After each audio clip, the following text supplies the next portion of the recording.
Hello and welcome to another episode of the Amusing Panda Warmachine and Horde stream, where we're going to talk all about list building today. I'm pretty excited. Alex and I are going to just go through our list pairs, what we're kind of preparing for in the upcoming months, and what we've been thinking about it and how we're going to address the meta. So let's get Alex in here, if I can. Alex, how are you, my friend? Hey, John. Still recovering, just like you. I'm still super sick. My voice is better, but it's still not good, and still super congested. I can't hear out of one ear. It's still infected, I think. And I'm just trying not to be a big whiner. So just bear with me. If my energy is a little bit low, that's why. Also, I haven't got anything done. So normally I do a lot of planning for these episodes. That didn't get done this week. There's just a lot that sort of went by the wayside. Our poor producers are waiting for me to get back with them to give them access and teach them how to do things. That didn't get done. I have models that are being sent off to be commission painted. I needed to assemble. That didn't get done. But the show must go on, and I'm here because I love you guys. So anyway, welcome, Alex. What's going on with you, my man? How you been? Same as you, recovering from strep. It's those secondary infections that really get you, but I was still able to make it out to Los Angeles for a tournament this past weekend. had to pop a lot of Tylenol for that thing, but we made it through.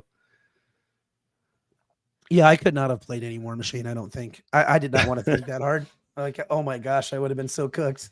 So cooked. Okay, well, we're pretty excited about the show today. Like I said, Alex and I are going to be talking about our list pairs, and we're going to talk a lot about what we think is important to be able to address in the meta.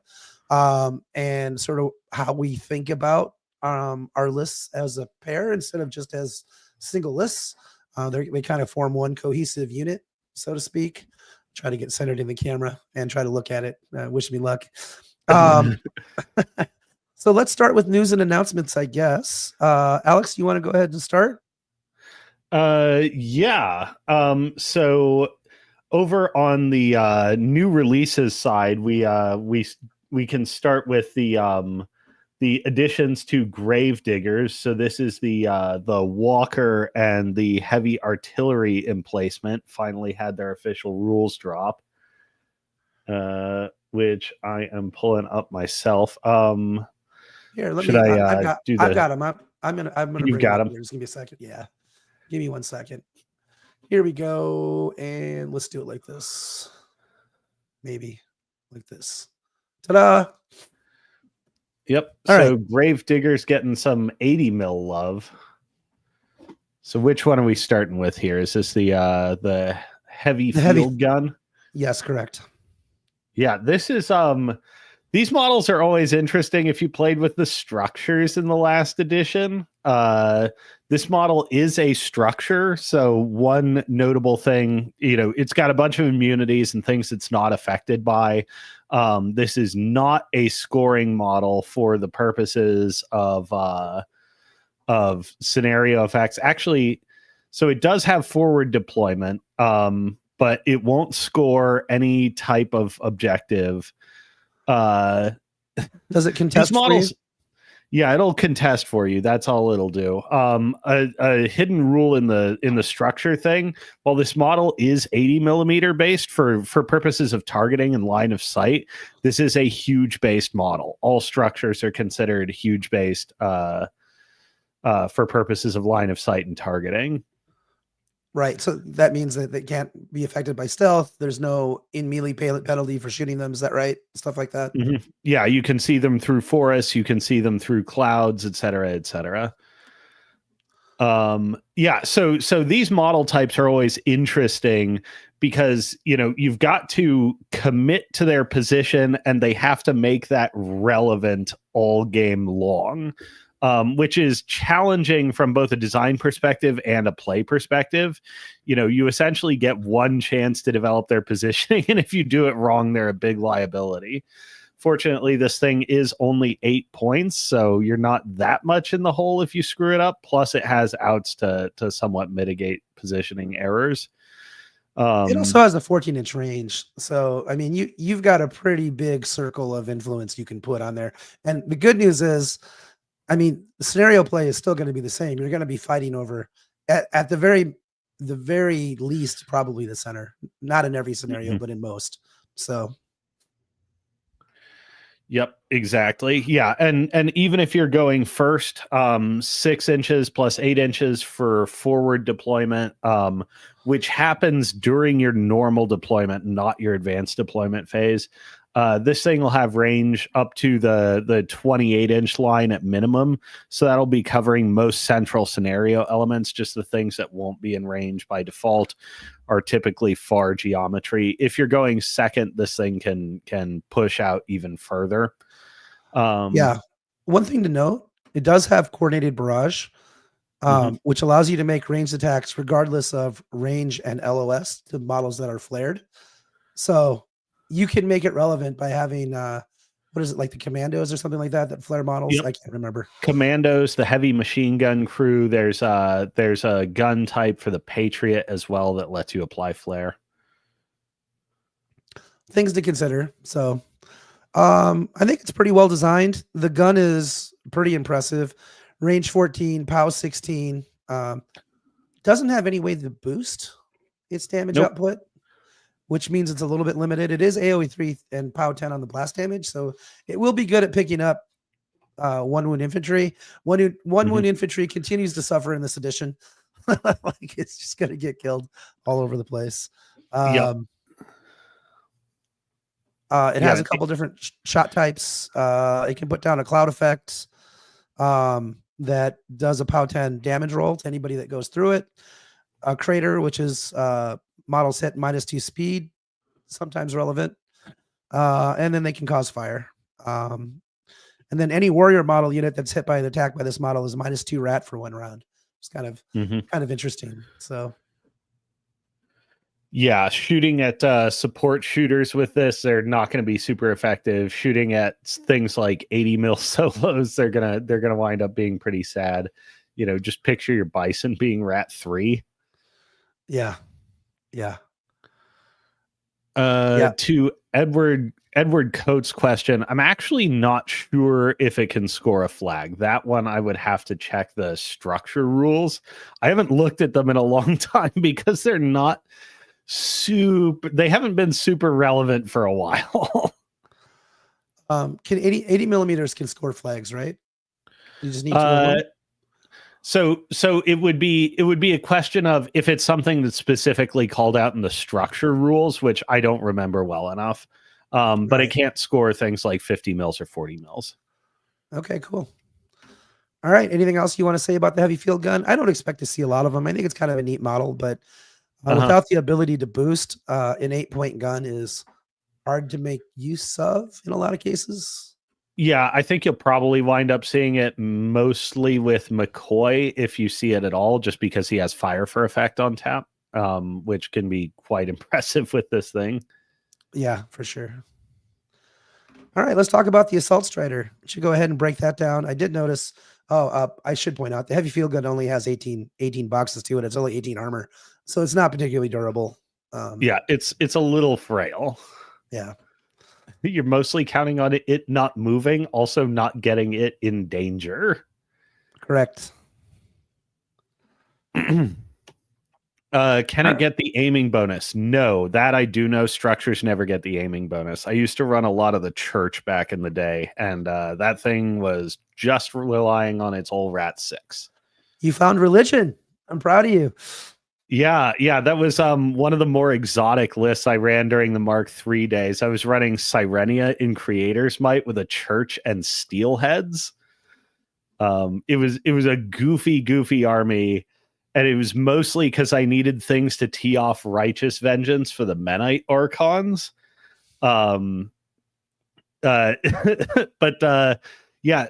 Steelheads with access to D3 plus 3 recursion every turn. It turns out they could actually out attrition Immortals with a Supreme Guardian on a side if they had to.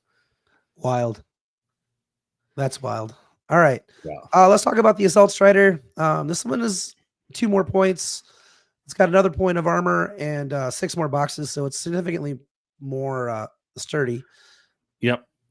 Well, I guess it actually has the sturdy rule, to be honest. So, Yep, it's got your standard array of big tank-like model rules. So bulldozable, repairable, reposition to steady, sturdy. An interesting thing is this is a living model, so effects like poison will work on it, which is bizarre, but okay.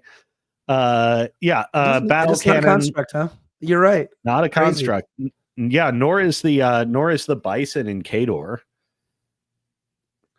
But yeah, the battle cannon is actually pretty similar to the field gun. It's got one less AoE and a lot less effects on it. It is carrying a critical knockdown. That's still a pretty hefty gun. Not necessarily, not necessarily going to be cracking jacks, but whatever it shoots at is going to know it took a serious pummeling. Like particularly units like lashers or something like that. This guy firing at them is just real bad news. You know what's hilarious to me is Dreadguard archers are POW 15. Oh yeah, they're just 1 point shy. You just compare, like, my guy's got a bow with an explosive tipped arrow. Your guy's got a cannon that's the size of my guy, and that's how it works out. Yep. The numbers in this game don't read too much into them. Just play the models, but don't think too hard about what they mean. Right. Other neat features: light machine guns, so 2d3 volume fire shots coming off this guy. So while the cannon itself is not necessarily going to mess up a jack, if it gets within 10 inches and gets to go full firepower on them, this will put some serious points into jacks it's shooting at. The other thing, this is a really good target for fire for effect, right? Because it's every range attack, or is it just the first? It's just the first is fully boosted on fire for effect. Lame. It would have been so broken. I'd have been. No, if you had hot shot, yeah, that would have been nice. Okay, yeah, so decent. Not bad for 10 points. I think you could play this pretty easy. Mm-hmm. Yeah, the one tricky thing is most of the Gravedigger lists that have sort of emerged over the last couple of months have been fairly large battle group, and have to like make some concessions, like, or really think carefully about getting scoring models into them. So a model like the Assault Strider, while 10 points is not backbreaking and it brings a decent profile, you're going to have to think some about your list paradigm to make lists for this thing, because it's not just going to slot in with Jake's without a big rethink, Jake's or similar concepted lists. I mean, almost. I think Gravediggers is a cohort faction. They're light jacks. The Patriot is amazing. Their heavy jacks are pretty good. They're a little on the expensive side, but they're still strong. And they do a lot to run them, with the drops, the airdrops, and then they're just strong in general. So yep. All right. The army has a pretty good generic support unit in the gun mages too. Yeah, I agree. All right. Let's talk about the last thing. I'm guessing rules are coming out tomorrow, but since this is Tuesday, we don't get to see them tonight. Did you see all this? The new old Umbre stuff that came up on the blog today? Yeah, I did. Yeah, so for that we're looking at oh gosh, do you have the link handy? For some reason I did not pull it up. Hold on, I do. I forgot to add it to the screen. This is why I need a producer. I mean, these guys look so cool. I don't know. Like, I'm pretty into it. Like, I was a little skeptical of old Umbre, and I didn't want to like jump on the bandwagon that everybody's jumping on. But I don't know. It's getting a little hard to say no. Yeah. I mean, look at these guys. These Legionmen just look cool. Mm-hmm. Yeah, I don't know. These shifted guys, these must be the solos. I wonder if these guys pop out of units. I don't know. As spoiled in the leaks back in November. Yeah, these guys will pop out of units. Surprise. Yep. I got the dog at home with me, so. Yeah. So yeah, there's a lot of new Umbre stuff that's available for pre-order now. We don't know what any of it does, but it looks really cool. Like, look at this guy. New character beast, new units for a change that aren't just the hounds or the chosen. A couple of varieties of shifted, the goat herder guy, along with unit attachment and the I forget his name, the primalist, and then we got the animist, and the faction stable is actually getting rounded out, which is pretty pretty exciting. Yeah, and they have a core expansion now that has a lot of cool stuff in it. So and they have the command starter. So I mean, it's pretty ready to go. I was a little skeptical, but it looks like this, in the same way they did Gravediggers in a 3-month period, they're going to have a pretty fleshed out army to play with, which is super exciting. And I can't wait to see these guys on the table. I actually might have an Umbre army like professionally done. Commissioned, because they're just so awesome looking. Yeah, it's gorgeous sculpts, just a beautiful army. It really is. I actually not the new stuff, but I actually got to play against it this weekend. Oh, really? How was it? It was surprisingly good. So I went down to TrailCon, hosted at Geeky Tees in Burbank by Gene, which was an Iron Gauntlet qualifier. They were doing a 1 day, so it was hard capped at 3 rounds.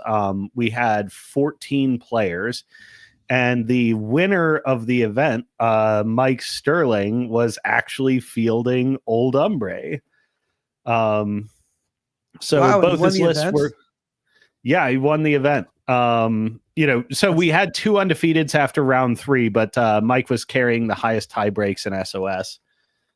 And he actually beat me in round 2.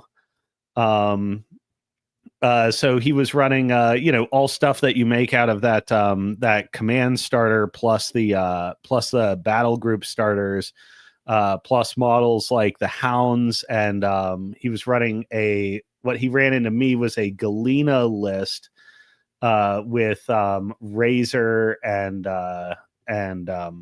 what's her name, the Vilcool. Yeah. Yep. As the junior.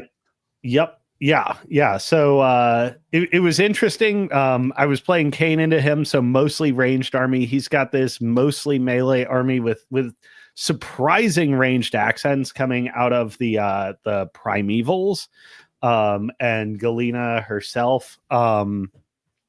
It turned into a game of rocket tag, and it was a game of rocket tag I wound up losing. Razor was able to sneak in, get rid of some shield guards, and shoot Kane dead in round 2 of the tournament. So congratulations to Mike for winning the whole event, and big thanks to Geeky Tees and Gene for hosting an excellent qualifier. They're also potentially looking at either later this year or at some point next year, hosting an even bigger, better TrailCon out of Geeky Tees, which is a surprisingly massive location. And they'll be looking at potentially up to a 32-player event for their next qualifier over potentially 2 days, if that all comes together. So be on the lookout for good things coming out of Burbank, California in the future. That's awesome. And the last news and announcement that I want to share is I'm going to be running a tournament in Maryland at Bazooka Games. I was going to run it on the 19th, but I've been sick for like 2.5 weeks. And I just decided to push it off because, I got to make sure I have my train, and I have to get my ducks in a row, and I didn't have my ducks in a row. So it'll probably be in August, and you can watch this space. We'll announce it here on the live stream, but I would love it. You guys are all invited to come hang out.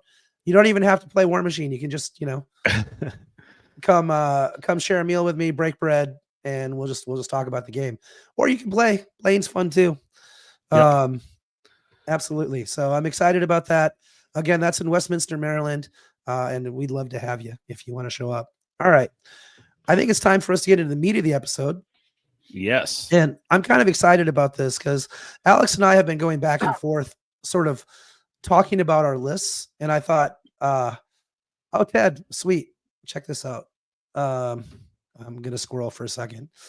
Ted's going to be there at the event I'm running. So I'll look forward to seeing you, Ted. That'll be awesome. Also, before I lose my train of thought, I do want to say really quick before we move into this subject, you heard it here first. Old Umbre is broken, already winning events, much better than Gravediggers. News at 11. Totally solved. Yeah. All right. So we're gonna talk about the meta. Like I said, Alex and I have been going back and forth, talking about list considerations, and I just thought to myself that this is actually a pretty cool conversation to have with all of you, to get your feedback. So I'd love it if you guys could jump in and just share what you're thinking or what you think about from the meta, because designing a list pair for me is more art than science, but for some people it's more science than art. And I just, like I said, I think the discussion is interesting, and I like to think about it. And it's like I've said many times, it's my favorite thing to do in Warmachine is build lists. So. Yeah, it's the conversation of how does one build a particular list begins to bring forth other questions like, what are the considerations that you really need to have in mind as you become more and more experienced in the game, or are looking at expanding the scope in which you're playing the game, getting ready for things like a tournament, etc. Having in mind the kinds of challenges you need to address, both in terms of what an individual list is capable of and what a list pair considered as a unit is capable of. Ideally, in all these sort of top level and metagame considerations we go through, you should be trying to solve essentially for all of these, although you don't have to necessarily do it all in the same list. Yeah. Although if you're not careful, one of the considerations you have to really think about is not putting yourself into list chicken, right? So if you solve, if your opponent has two lists that presents two different problems, and you solve one problem with one list and the other problem with the other list, you can end up in a little bit of a oops, I don't, hopefully I picked the right one and they picked the wrong one. I mean, it's kind of interesting to think about. Yeah. Yeah, absolutely. I've definitely been skewered by that particular dilemma before. But yeah, let's start diving into what the specific considerations are. I like that idea. So one of the first things I think about is all the defensive feats in the game. And I mean, I guess broadly you could call them time walk feats. Horus +3 armor, Vargas is +3 armor, Zadarov's +3 defense, Kythos is -3 to hit, which is equivalent to +3 defense. A lot of those are sort of meta staples, and for good reason. Those feats are very powerful in the scenario packet, because being able to stand someplace and be far safer than you normally would be is a really big benefit in scenario play. So right, I think you should be thinking about, and it's kind of a duality of it. You have to solve for defense and for armor to answer them both, but I think it's important that you do. Right. Well, what's interesting about a lot of these, the defensive feats is, and I would throw Shiris's feat in there with the no charges and concealment, which de facto grants most of her battle group stealth. What's interesting about that is, your army should, or your list pair should in some way be geared to deal with very high defenses or very high armor insofar as you're able. What really makes these feats is is that it's hitting effectively the whole army and saying okay, I get to position where I want, and you get to do very little about it.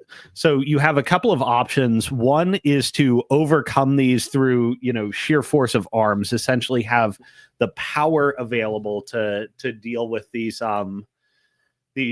feats, or the ability to punch through the defenses. Or you need to be making the call like, okay, somebody like Kythos in particular, +3 defense, and when you miss a model, they get to place. Zadaroth does the same thing effectively. Am I actually capable of, pushing through this and delivering my offensive plan in the face of this massive defensive shift? Or am I gonna be able to wait it out? I think right now in the game, defense is generally harder to solve for than armor. Because most factions don't manufacture nearly as many to hit buffs as they do damage buffs. Well, also as an aside, a charge just gives you an extra dice, and so yep. armor does consider charging as a part of the equation and how they develop for armor. But even that being said, when you get an extra dice, and we'll talk about dice math later, I forgot to mention that, but the more dice you roll, the better chance you have of getting an outsized result, which can allow you to do work even if, because if you miss, right? But with armor, sometimes you don't do any damage, but if you have an outsized roll against defense, you just hit. It's a binary on or off. If you have an outsized roll against armor, you do more damage. And in any number of dice that you roll, you get an array, you get a lot of different results, right? So you're going to have some big results, and the more dice you can roll, the more often that can happen. I think, is that correct? I'm pretty sure that's correct. But, yeah. It's interesting putting it like that and bringing up the gradation thing, because against a defense-based feat like Kythos or Zadaroth, your failures are failures and your successes are successes. Against an armor-based feat like Horus or Vargas, your successes that succeed still have a margin on them, and that margin could wind up being pretty high. They could also wind up being pretty low. Not all lists are prepared for all of these things, and not all of them have to be prepared to overawe them. But if you're not prepared to overawe them, then you better have a plan to wait them out. So your plan can either be power through or don't lose on scenario, right? Yep. I think those are the sort of the two forks, the fork in the road, where you can, from a list design standpoint, just say, okay, I'm not losing on scenario. I'm not giving you my army. You know what I mean? So enjoy yourself, take the extra turn, and then I'm going to pound you when the feat's not up. One thing to note about defensive feats, why they're so strong, is a lot of standard countermeasures don't work. You can't debuff a feat. Remove the feat. You can remove a buff. You can't bless your way through a feat. They sure don't care if you're blessed or not. So just silly things like that. So they're you can't use Blessing of the Gods to like circumvent a feat with one cohort model and do a lot of work. So it's just doesn't work. Right. Exactly. Okay, cool. Yeah. Let's talk about popular casters. And last year I would have actually not put even casters in this category. It probably would have been, let's talk about Big Pig. Right. I heard all about that. But I think at this point it's fair to talk about popular casters. There are a couple of casters whose stars are really rising, and then some strong boogeymen who've stuck around and are still very potent, but they may be on the decline a bit. So like rising star right now, Kythos. If you're playing in a pretty large metagame, odds are strong that you're probably going to see Kythos at some point. So Necrofactorium in general is quite an impressive faction, and Kythos is sort of the uber oppressor when it comes to defensive feats, but he's also got a well-rounded toolkit and can be run in a variety of ways. He also has a 16-inch control area, which makes a big difference for a defensive feat. Yep, and he's quite hard to kill himself, feat or not. And we'll talk about specific countermeasures from our faction perspectives when we start talking about our list pairs, but we're just trying to lay out the problems that we're trying to solve for, if that makes sense. Right. Other things to watch for, Moraine, even though she's not quite the ball buster she was, is very, very potent. Helith as well, who has debatably taken Moraine's spot as top caster in Dusk. Just has the ability, like both of them have the ability to just render your defensive stats. Like it turns out if you take -2/-2, any given model is like basically gonna die. Shaving 2 points off your defense and off your armor almost always makes you just an absolute victim.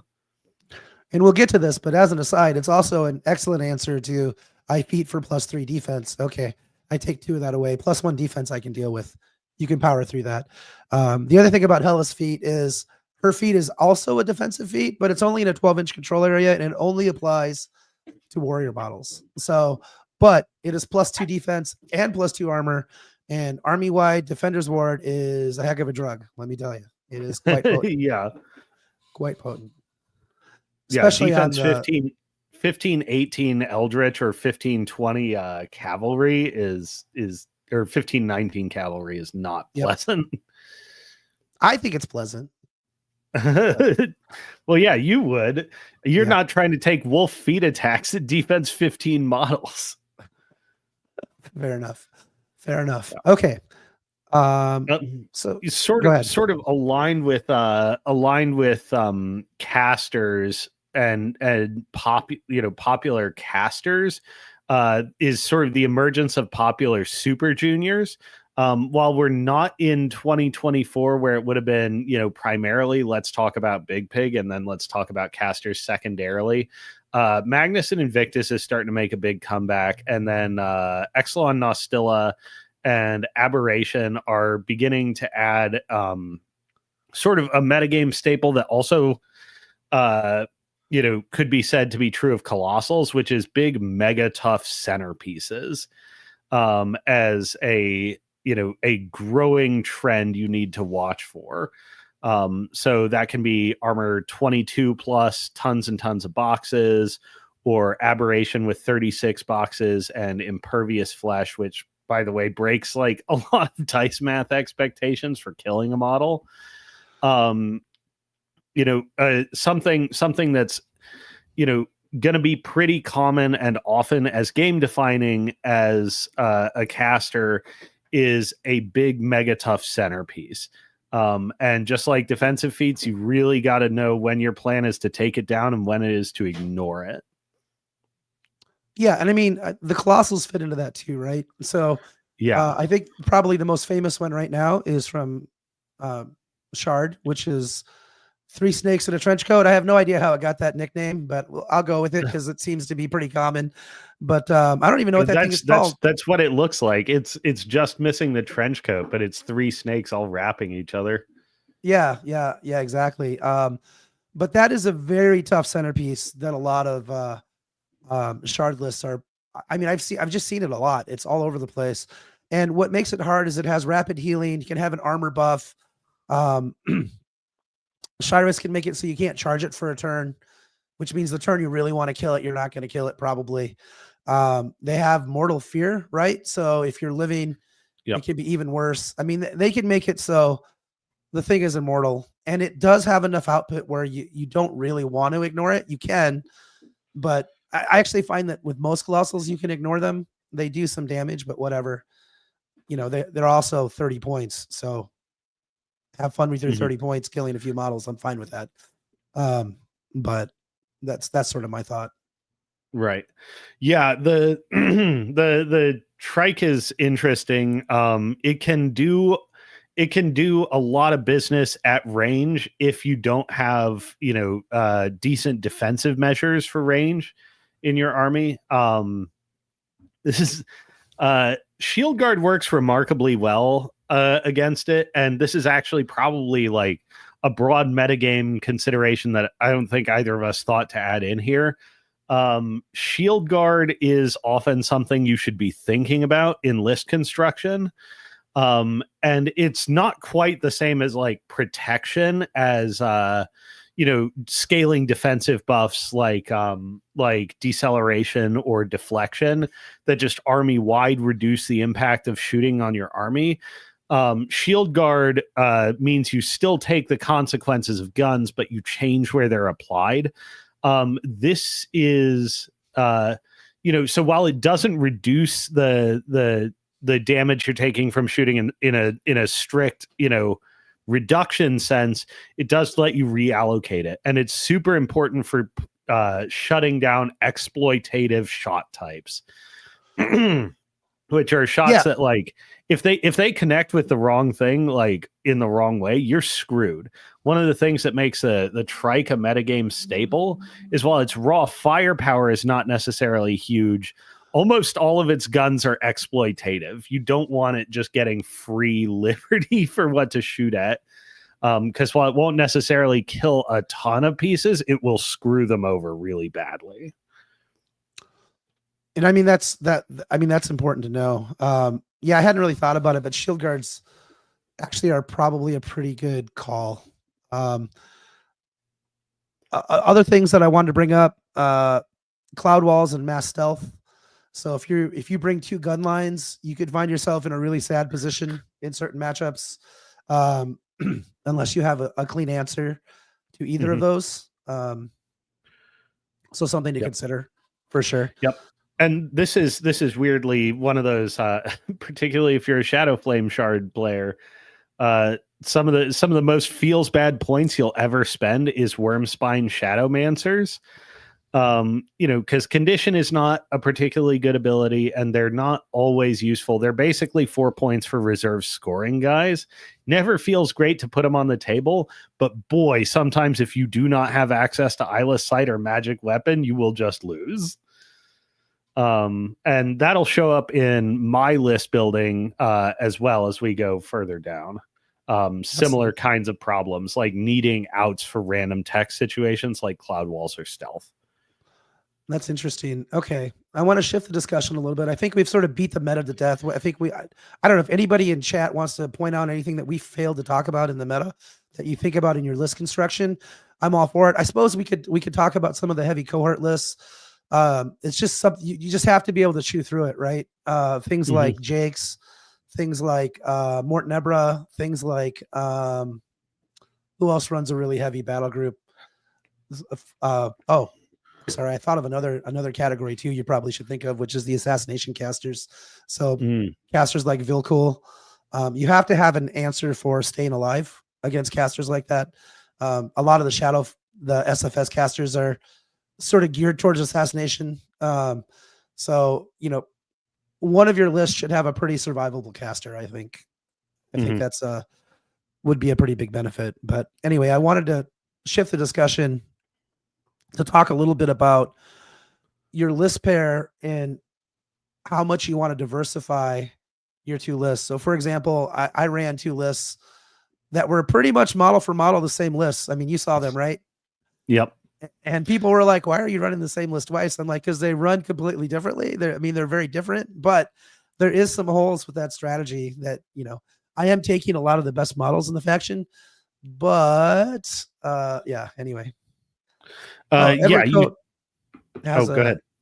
Has a question. Let me bring this up, Alex. I'll let you answer it. Is 15 Marauders or 20 Thralls a problem anymore? That depends. So that depends honestly on a couple of things that they boil down to tough, but not in the way that you think. Oh, this was something I was going to add to the outline, but forgot to. Often you will hear in list construction discussions or metagame evaluations, people talking about tough being a problem. The rule tough itself is generally not a problem right now. that you would need to deliberately tech for. Although if you can incidentally tech for it and just like take it away and wipe whole swaths of models for unbelievably cheap, that's neat. You don't have to do that. When people complain about tough, they're usually saying my army doesn't develop enough attacks. And that's a surprisingly common issue in the metagame. At any given point, there's just a lot of lists rolling around that won't necessarily deal with a ton of dudes if it, because they don't have redundant attacks to clean through chaff or deal with somebody toughing like a couple of times. They run out of gas and volume too quick. Yeah, it's particularly bad for the mech thralls, right? Because they have tough, and then they also, even though they have like sort of victim stats, they have that spell that reduces blast damage by 1 dice. I forget what it's called.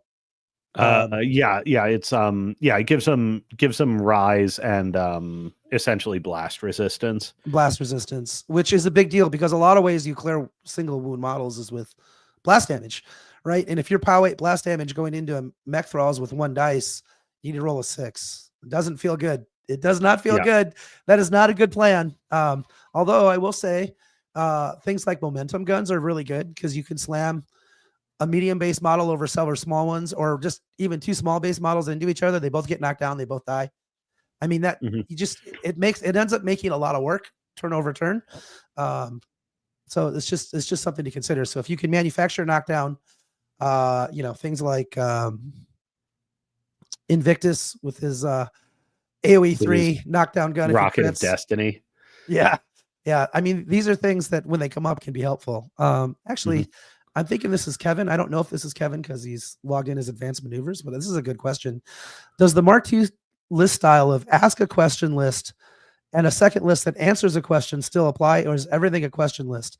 I think it still applies. Now, I'm not experienced enough to say that with any degree of certainty, but I really like having some silver bullets for questions that other people are asking. It's one of the reasons why I like Helith.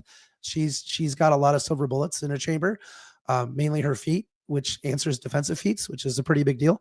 And then I like to play Hazaroth because he asks a pretty interesting question, which is, how do you deal with not killing my guys?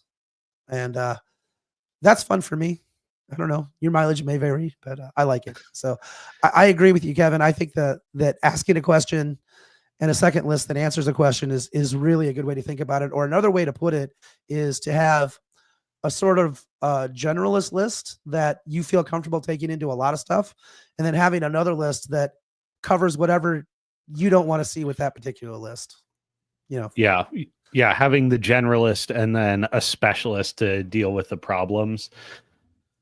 I have found it's interesting because I think that the paradigm of ask one, answer one is still broadly viable.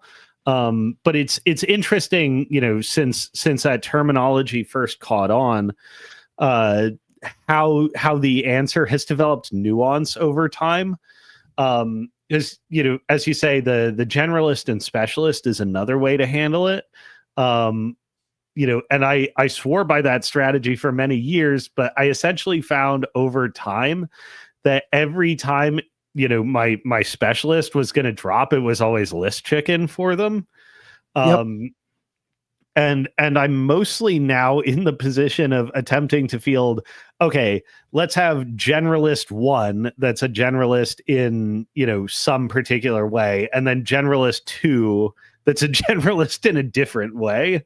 Yeah. And it's funny because like, as with your Dusk pair, those lists can look really, really similar to one another and still be very different. Well, that's a good segue. Let's talk about that for a minute. Do you think it's important to diversify your lists between your list pairs in sort of what attack vectors that they take? So, for example, both of my Dust lists are pretty heavy ranged lists, and it seems to work fine for me. But I do know that there are going to be there are times when you can't shoot an enemy list. For example, I can't think of anyone worse than Vargas as far as somebody trying to shoot. Like you can't shoot anything off the table when Vargas is in play because he's got his feet turned. He often play. I mean, if he sees you have a lot of guns, he's got to load up decel, and it'll just be miserable. Brinebloods can be pretty anti-shooting.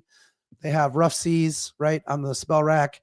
Even though they have victim stats, they've got force barrier right available on Boomhauler. And so it can be rough. And so one of the things I've been thinking about is, should you diversify your lists in your, like, I think it's good to have balance.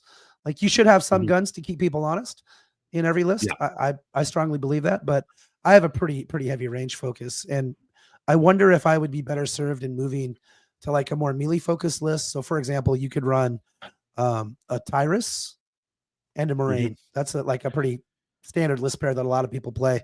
Tyrus has a melee force and threat ranges for days, and Moraine debuffs everything, so you can shoot it off the table.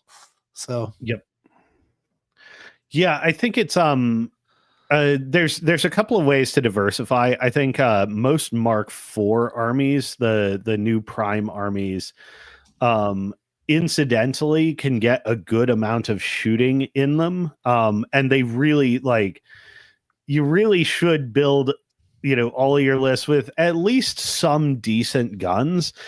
Just like Shield Guard is necessary to stop exploitative guns coming at you, having your own guns is necessary to stop exploitative threat range play. Just to put a timer on your opponent and say, okay, yeah, you're gonna lose models if you try and stand off or lead me around by the nose. You know, in addition to like spell rack and greater flexibility, one of the things that really differentiates new factions from legacy factions is design philosophy wise. A lot of the legacy factions were very heavily melee focused and ran melee focused game plans. Seeing them play against Mark IV armies that tend to just incidentally diversify their attacks between melee and range. In many matchups, legacy armies can be exploited very badly for their lack of range capability. You know, so it's almost always worth having some gun presence. The other variation or diversification aspect that you're looking for is you don't want to get dumpstered by a single attack type. You know, this is very rare now because there's a lot of hate out there for them, but two armies that are single wound infantry based, you know, they may do fine in theory, and then you hit that one opponent who just like picks you up for free incidentally. You know, just because they have a certain good volume of attacks that are very hard for you to stop that just pick up your entire army. The demanding variation in your list composition changes as you move up the durability scale. Just because, you know, armies will manufacture less of the ultra premium high powered attacks as you go, and essentially the tougher something is, the more okay it is to lean into it as a defensive profile on both pairs. I feel like Dusk is an interesting one because while you're running two lists that are, you know, man for man very similar, their defensive profiles are actually pretty different. Namely that in Helith's case, you know, it's not just a bunch of guys that are 13-16 or 13-17 with 8 boxes on feet turn. It's a bunch of guys that are 15-19 that, you know, once you're up to like defense 15, arm pretty good with boxes. The kinds of attacks that kill your warrior models at that point are the kinds of attacks that you would usually put into casters. Those tend to be also quite rare, like high accuracy, medium POW attacks, quite rare in most armies. So that's a bizarre defensive profile, even if you only have it for one turn. It's essentially like you're fighting a bunch of Archons.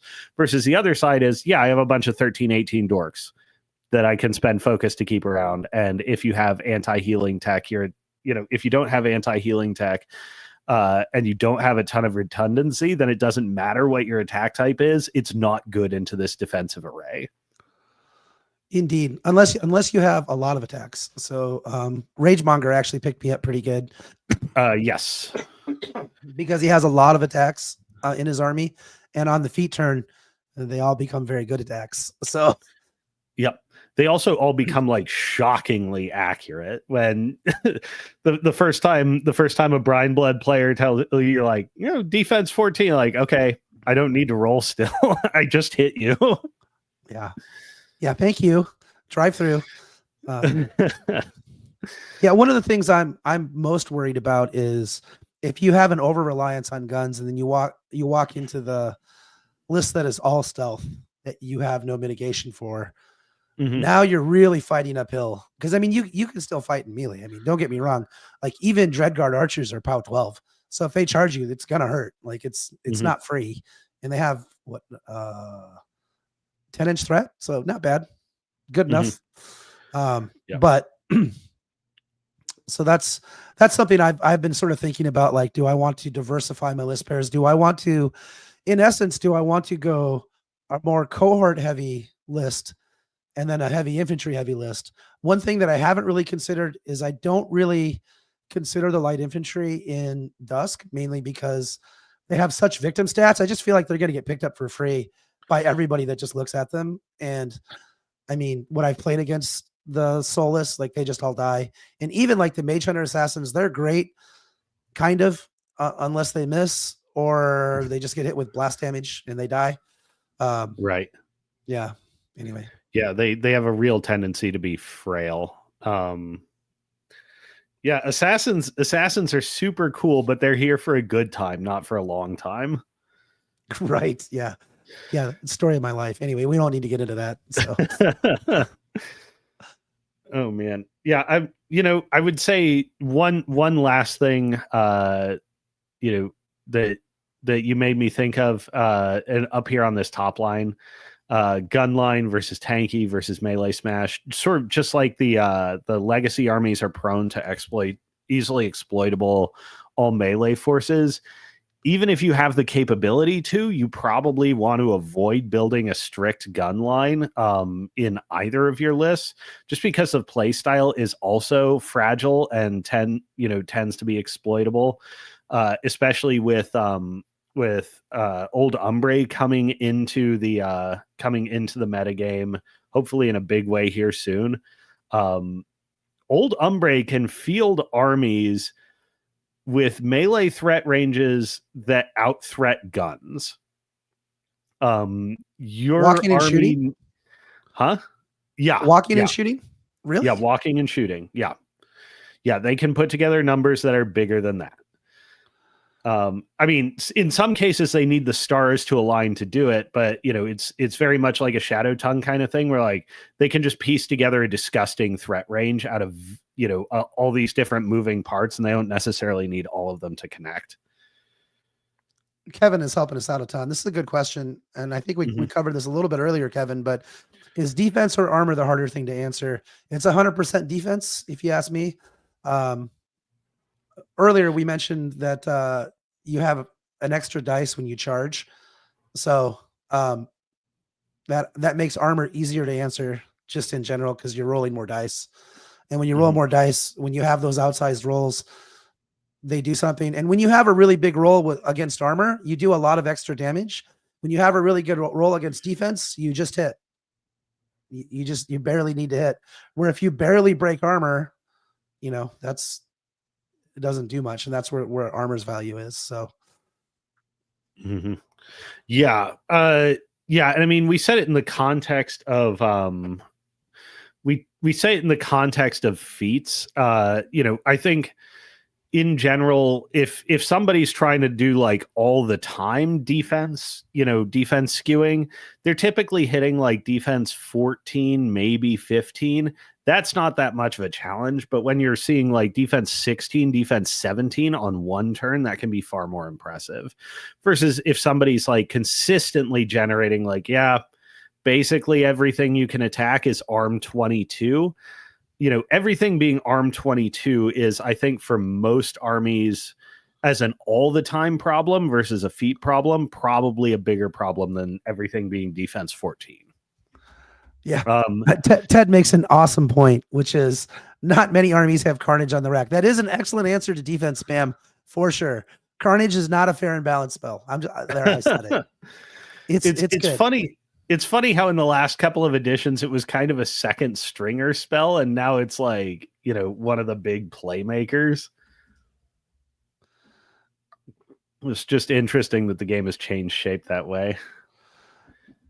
Yeah, thanks, Alex. I am feeling a little better. I'm still not even what's the word I'm looking for? Not this battle station is not fully operational, but we're doing the best we can. Not fully human yet. Right. I have not felt human for the last I've been sick, I don't know, like 2.5, 3 weeks, something like that. Since you drugged me out to this is all your fault. It's 100% Yes. your fault. I hold you accountable. I don't know what that means. I am aware. All right. Well, it's funny though, because we both wound up with strep throat, and I don't exactly know how. Yeah, this is how rumors get started, Alex. You and I spent a weekend together playing Warmachine, quote unquote, and suddenly we both have strep throat. All right, I'll let the jokes write themselves. All right. Okay. Let's talk about your lists, Alex. Which do you want to start with? So, do you have like your primary generalist list, the one that you want to drop the most, or do you not think about it that way? My process for it, oh boy, this is where like being not really a super metagame thinker makes some of my thinking like difficult to articulate. I mostly just look at an opposing list pair and say, in my head, like, okay, who tears this apart? And then who has massive consequences if I guess wrong. If we're talking about like my approach to building a pair though, I'll generally start with faction strengths. I think right now, if I were to start a pair in Brinebloods, I would start with Boomhowler. Okay. I guess that I put Boomhowler up here. Do you want to build a list really quick? And then we can talk about some of the options at the edges. Yeah. So, so we'll start by scrolling down to Marauder Crew, and then pushing that button until you can't push it anymore. Okay. So this is sort of like the reason I would start with Boomhowler is, like faction strengths. Marauder crews, while they get victimized while being attacked, while they get victimized by being attacked, are superlative on offense. Like their offense is unbelievable, and Boomhowler's somebody that just amplifies that offense like crazy. Next thing we're gonna do is like two attacks baseline per guy. You can potentially throw in things like vengeance, things like inspiration. The faction does numbers buffing. Like, if you're talking about like, which is better, defense skew or armor skew, Trolls is like, oh, I'm sorry, were you attempting to buff your ability to survive? I didn't notice. Because particularly when it comes to Marauder Crew, their POW and mat or rat values can essentially be whatever you want them to be with very little effort.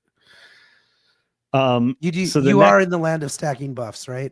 That's yes. Yeah. And it's all push button effects. This isn't like, ooh, I have to land Curse of Shadows on this one unit. It's like, no, I give that model Fury Strength. I give that model Stir the Blood, and they charge.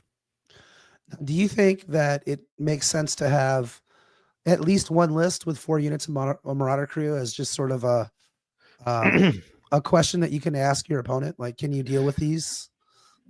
So that's another tricky one. This is where we get into like faction strengths and limitations. Asking, you're essentially asking in asking that question, you're asking, is it sensible to run Boomhowler in your pair? Or you can run lesser Boomhowler, aka Foul Blood. Both of them run pretty similar, defense augmenting operations. They both lend themselves to very easily to buffing offense. And the best returns on that strategy are 4 units of Marauder Crew. That's awesome.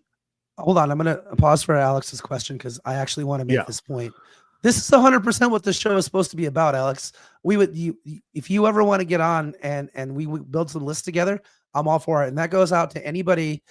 If you want to come on the show and we'll work together building your list pair.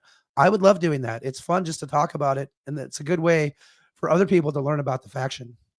So yeah, that was sort of the impetus of how this show was designed from the beginning, which is to be able to really engage with the community and do things together. And then where we all benefit from a lot of perspectives. So yeah, 100%.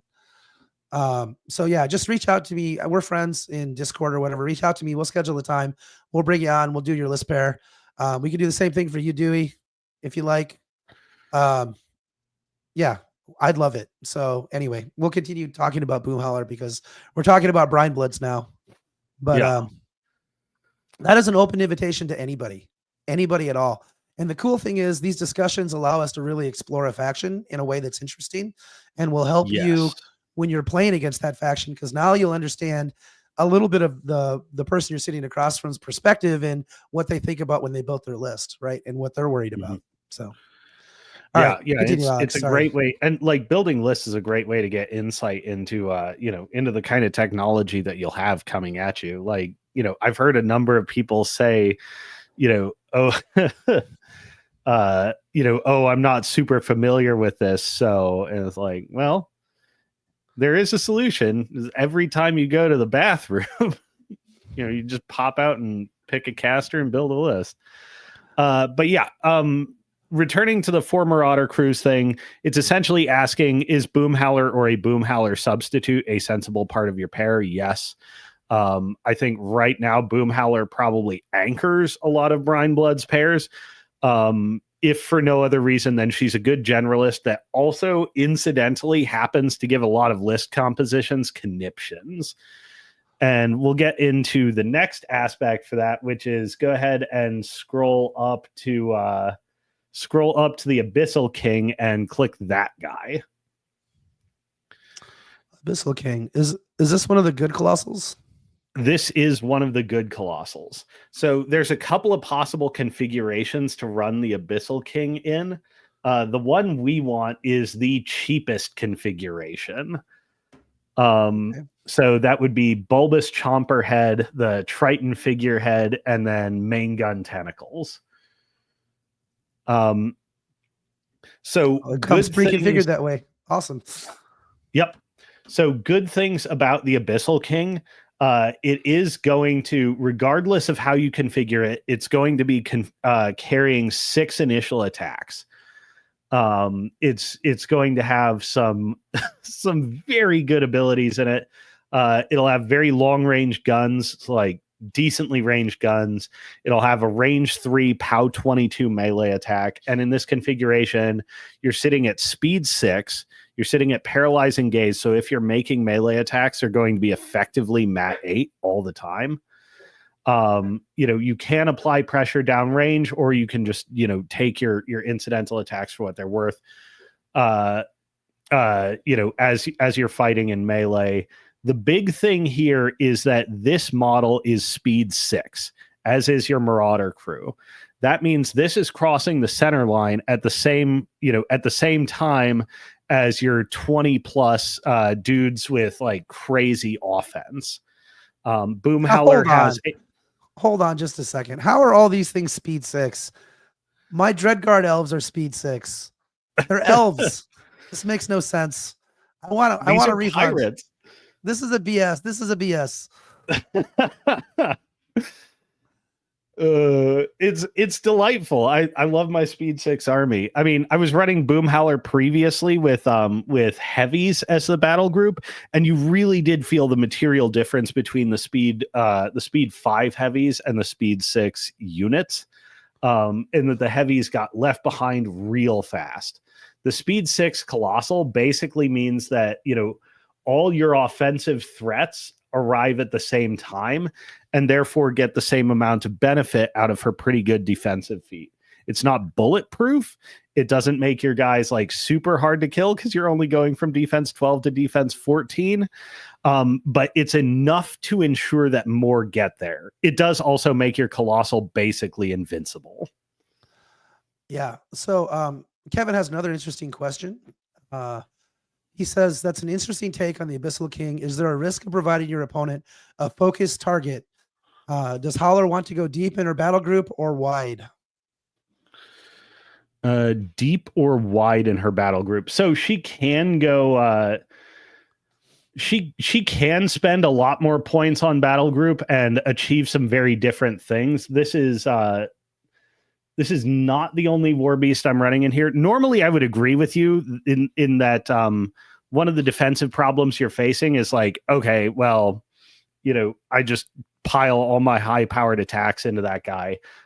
With rapid healing and fortify and unyielding, mind you, some of those can be dispelled, some can be partially ignored, but for the most part, this king is going to be exposed for one turn. One turn before it gets into, like playing in the sprinkler and killing all the things it wants. And on that one turn, it is going to have all those layered buffs. My findings are that unless somebody has some really narrowly specific abilities like mortality, the king is simply not worth attacking because it can't be meaningfully interacted on Boomhowler's feet turn. It's the one turn it's exposed and then it's in.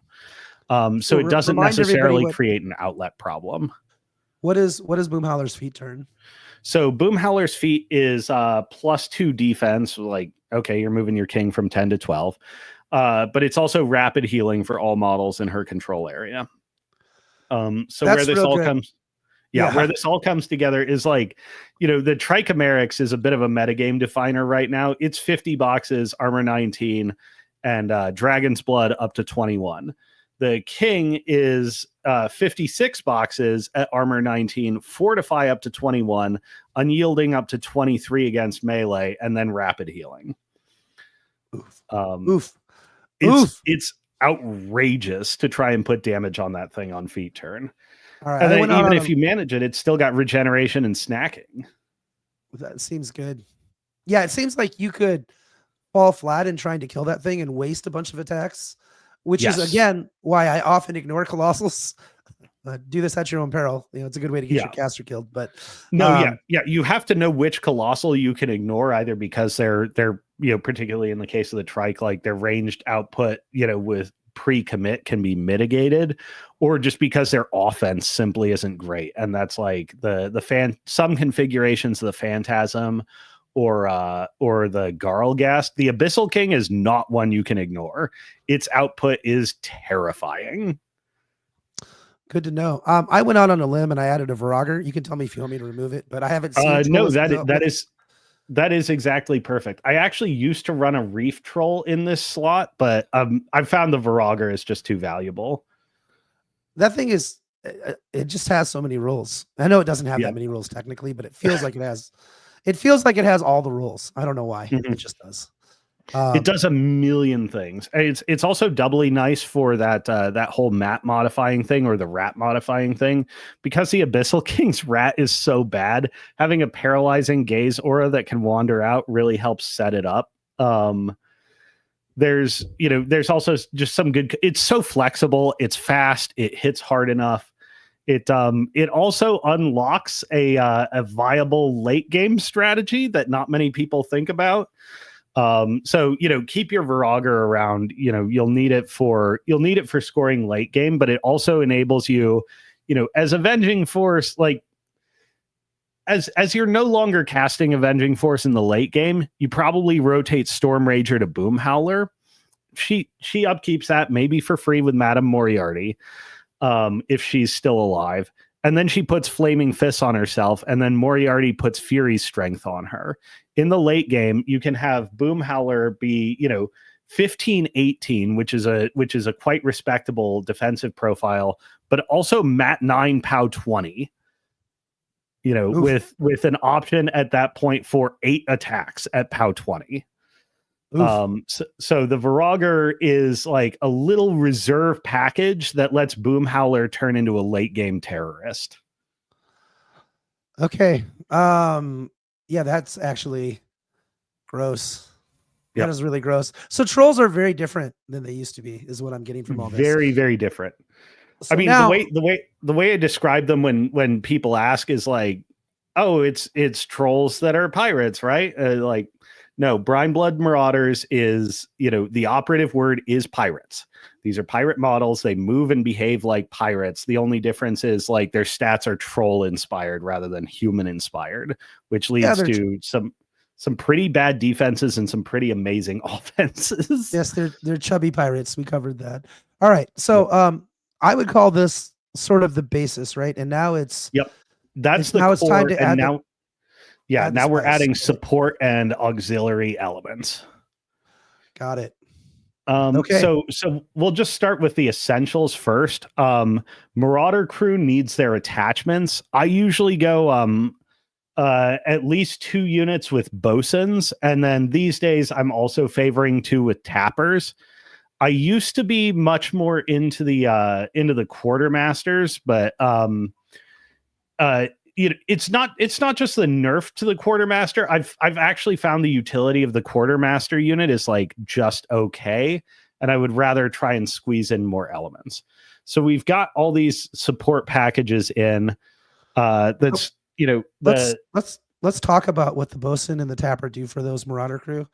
Just really quick. Just sure. Summarize it really quick, right? Yep. So the bosun's carrying a POW 13 cleave melee attack under your full suite of buffs. That's going to come up to POW 19 on the charge and POW 17 on incidentals. She grants vengeance and no quarter. So threat extender and attrition / threat extender if your opponent's attacking these models. So the bosun transforms a marauder crew unit into an offensive powerhouse.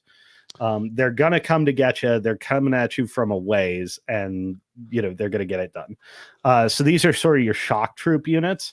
Tappers get inspiration and stumbling drunk, along with a mini feat for repo 3. So they're gonna have higher mat and rat values baseline without any augmentation. And they're going to be harder to kill. They have the option to tough and not be knocked down, and they'll often just randomly get shoved around. Like, model takes an attack on them, they tough through, and then just walk out of the melee range. They're like, crap, I was really counting on killing that guy to secure this point. So, the bosun units are your shock troops. The tapper units are your like take and hold, reservists. Yeah, and I mean tappers are so cheap; they're only a point, right? So, yeah. That's honestly the big reason why I started going for them over the quartermaster. As good as the quartermaster is for ranged offense on the unit, I would rather have the 3 points back, especially because there's just so many good options for these support trimmings and trolls. What do you think about this? Kevin mentions that that tapper's inspiration is underappreciated by troll players. Absolutely agree with you. I mean, it means you don't even have to go very deep into support elements at all. If your skirmishing unit out on the wings is manufacturing mat 9, you're trivializing defense 13 and even defense 14. And I've had people like ambush stalkers or stuff like that in, and like, oh, well, you cleared those up pretty fast. Like, yeah, because I have guys that are designed to clear that up very fast. All right. Where are we going next? Where we're going next is we're scrolling up to solos. So we're going to grab a lot of solos here. Okay. Let's start with the stuff that's making our core Dynamo sing. Go ahead and double click Booty Boss and double click Surgeons.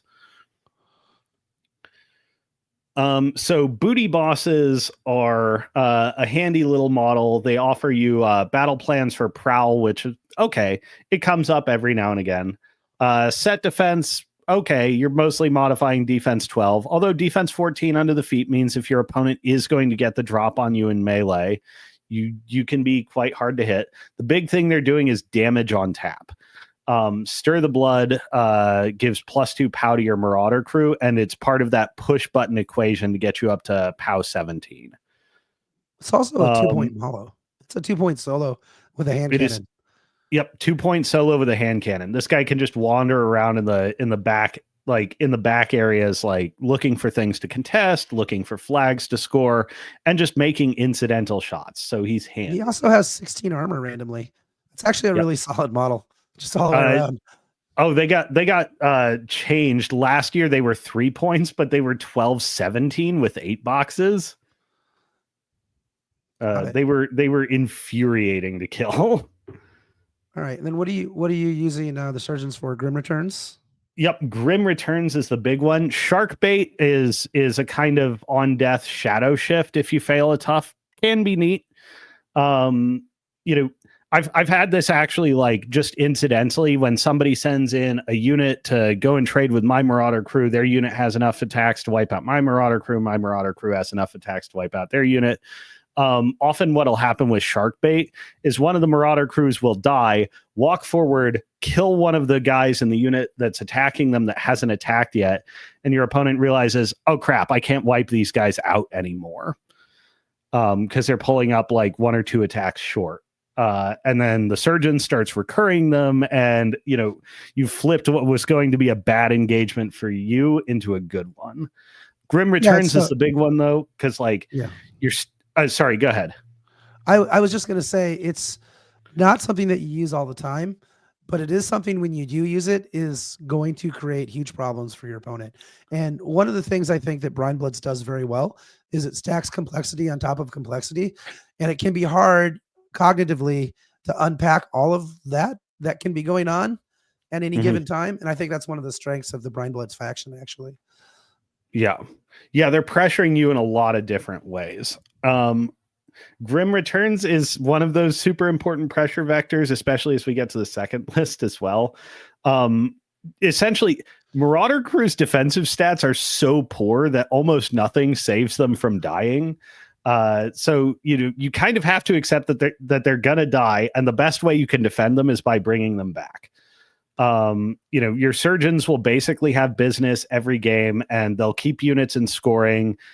Even if it's just recurring from one guy, they'll ensure that the last surviving guy with a combat action still gets gang. Or sometimes, they'll just stack up on the same side and bring a unit back. So, these essentially it is 4 points for your actual defensive measures for your units. Interesting. Okay. Yep. What else are you thinking about?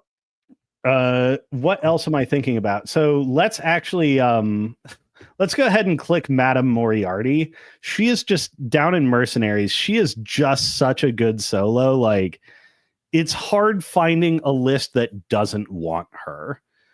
So she's your standard spell slave, but she's also your puppet master bot, and she also gives you a free upkeep. And she has Battle Wizard and 2 decent melee attacks, incidentally. Again, some rules that'll come up with Shadowtongue. There's some funky interactions. But yeah, she's just great all around, and saves you resources and gives you support in all the ways that you want for a very efficient cost. Yeah, she's only 3 points. That's ridiculous. Yep. So in Boom Howler, she'll be your free Avenging Force or Storm Rager or whatever else you have out there. If you're running the King, you're going to have Fortify live for most of the game. So Moriarty's making a huge difference there. Also, because she's a spell slave and Fury's Strength is not an upkeep, Boom Howler often wants to sit with the center of the army. Moriarty can be going out, like, ranging more toward the sides and distributing those damage buffs. To ensure that you're getting, consistent high power out of your warrior models. So she's just firing on all cylinders, everything you want for a support model. Are you going to add Boom Howler too? So we'll discuss that last in the flex points. I think for now we scroll back up and click First Mate Hargor Stormjaw. So this guy, I would entertain the notion that this guy is a bit of a win more piece. But the big thing you're taking him for is veteran leader. So all your Marauder crew gain an extra point of mat. That means your Tapper units are going to be mat 10. Your Bosun units are going to be mat 9. He just improves your consistency. Actually, the veteran leader matters a lot for Rat. So when you're graduating from Rat 5 to 6, that's a big deal. It basically means those pistols aren't, just dead incidentals. This guy, why he's probably not just a win more piece is, okay, he's got some POW 13 weapon masters. He's a very good Storm Rager target. The important thing is he's defense 14, riposte, and sprint. This guy can be really annoying to remove and can wedge himself into some deeply unpleasant positions. Especially under feet turn where this guy's like 16, 18 with riposte, 8 boxes, and rapid healing. He's really good at turning stuff off. Or he's really good at delivering on tap damage where your army needs it when they need it. So I've every time I've dropped him, I've been unhappy about it. I believe it. I absolutely believe it. Also, you have 4 units of Marauder crew. Yes. You're leveraging +1 to hit across 2 attacks per model, and you have 20 models. Potentially 40 attacks a turn. I'm not saying it's not going to be every turn, but that's tremendous value. That's a lot of leverage for 4 points. So I can see why you put him in there. Yep. All right. Last ad from this, and then we start talking about variants, is at least 2 Fire Guardians.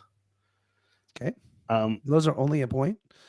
Those are only a point. They do not move. So they're cursed. They debuff armor by 1. They distant deploy up to 12 inches. They're immobile, obviously.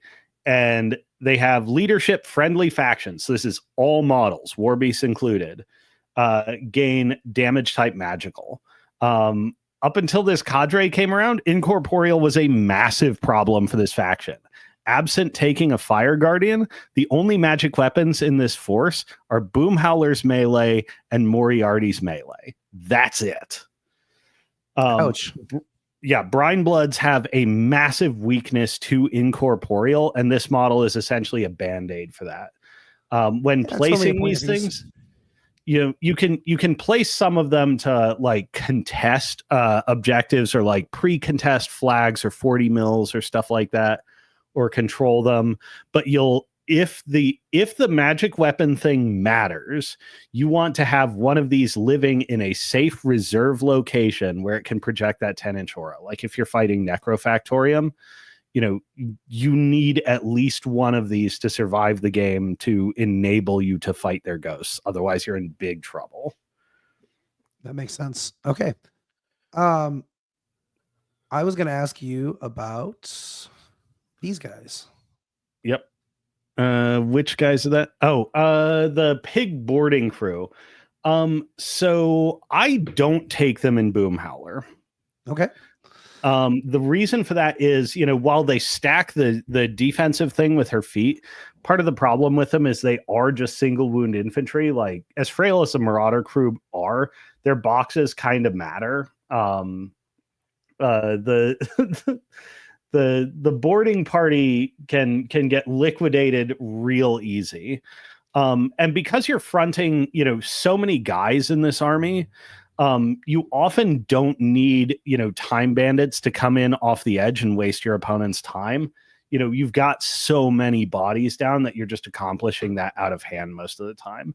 So while there can be neat synergies, they don't add much offensively. And they're just doing a job that Boomhowler kind of doesn't care about. Got it. So you have 11 points to play with. Yep. So I have experimented with some flex in this. I think the version you would probably prefer at this point, usually what I'm doing is running an extra brig, or a brig. So the 80 mil blimp and 1 more Fire Guardian. I think the version you found more compelling when I pitched it to you is we go ahead and add Gregor Boomhowler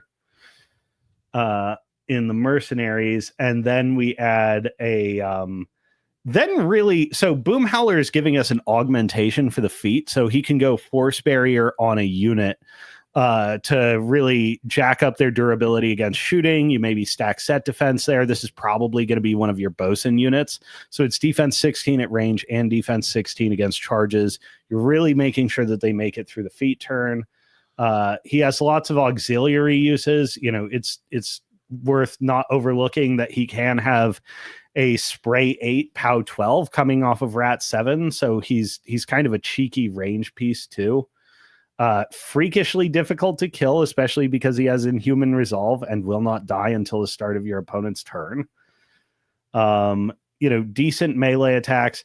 I think the one thing that's like why I've not fallen in love with Gregor Boomhowler, speed 5 is rough. I am not a fan of that. No, I understand. Hazroth is speed 5, and I feel it every game I play. All right, so the other thing I find interesting about Boomhowler is you can use that with duck and cover to like make 2 units nigh impossible to deal with from ranged. Oh yeah, absolutely. So it's pretty strong. And then what was the other thing that you have 7 more points? Yep, 7 more points. So this is essentially at this point dealer's choice. I particularly like the Fugue Walker. This is a cool model with Boomhowler. It's essentially getting very similar to a second Hargor Stormjaw. Less offensively powerful, but significantly harder to kill. Between access to armor 19, maybe 21 if you've got Storm Rager on him. He can go for Berserk and clear out loads of dudes. He can just have Stumbling Drunk and be defense 13. This guy fulfills a lot of combat solo functions in really impressive ways. Yeah, he's not terribly expensive. He's got 10 boxes. He's 13, 17. So yep. Pretty strong. Yep. Other considerations. Magabaza can be good with a Colossal. Mr. Boggs can be neat just as a little annoying solo with a decent gun. Another consideration is the Spirit Shamans. They hit hard in melee. They have a decent array of defensive and supportive spells. They have Mage Static, which can be randomly very handy. So, you've got a lot of 4 through 2 point options that you can fill up this last little bit with. I would probably go Fugue Walker and then a Pig Dirge. Just for the additional mark target benefit, and then 1 more Fire Guardian. I didn't realize the Dirge was only 2 points. Yeah, they're cheap. Yeah. Almost nothing. And then a Fire Guardian? Yep, and then a Fire Guardian. So we got another Advanced Maneuvers one here. Is there any merit to putting Sully in to help skew defense and on feet and rough seas, or is it predictable and your opponent will work around it? So Sully is a bit of an odd piece. Sully is very useful, but it's unless he's directly blocking like a pivotal charge lane or something like that, it's often easy for your opponent to kill Sully late in the turn, toward the end of the turn, or at least that's what I've found. He's neat. He can force a decision dilemma. I think just part of the problem is it's not a particularly hard dilemma to solve. And you often get more mileage out of triggering Sully's Albatross in the mid to late game when your opponent has less liberty with their activations versus Boomhowler loves to feat in the early game. Feeding Sully out early game is like, it's feeding him out in a phase of the game where it's far easier for your opponent to mitigate his effects. Oh, excuse me. He is a model that I would probably play, to be honest with you. Again, I like to put cognitive load on my opponent and give them opportunities to make mistakes. It's why I like playing things like Enliven. The ancillary attack might be something you might consider with the Colossal. That's probably pretty good in general, but probably not enough else in the list to make it worthwhile, I would say.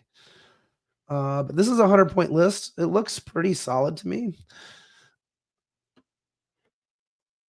I'm not sure. Yeah, so that list is sort of, at least right now, I've found that list tends to anchor the pair. Is there any special consideration that you make for command cards? Command cards, I'm probably going to review this to try and get duck and cover in, just because it is very useful for keeping a unit alive for 1 more turn, which is a demand this list often has. I would say put the fires out is one that you absolutely need to have in here. particularly for your bosun units. I've just had loads of times where everybody gets knocked down or something like that, and like, man, this would be the sickest vengeance like charge turn ever if nice. Yeah.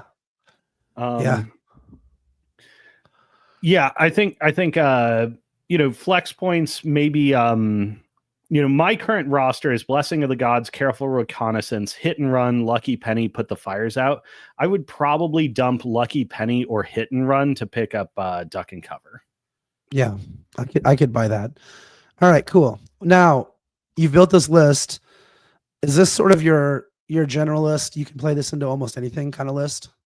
So yeah, there's some specific pieces of tech that shut it down, specifically anti-healing.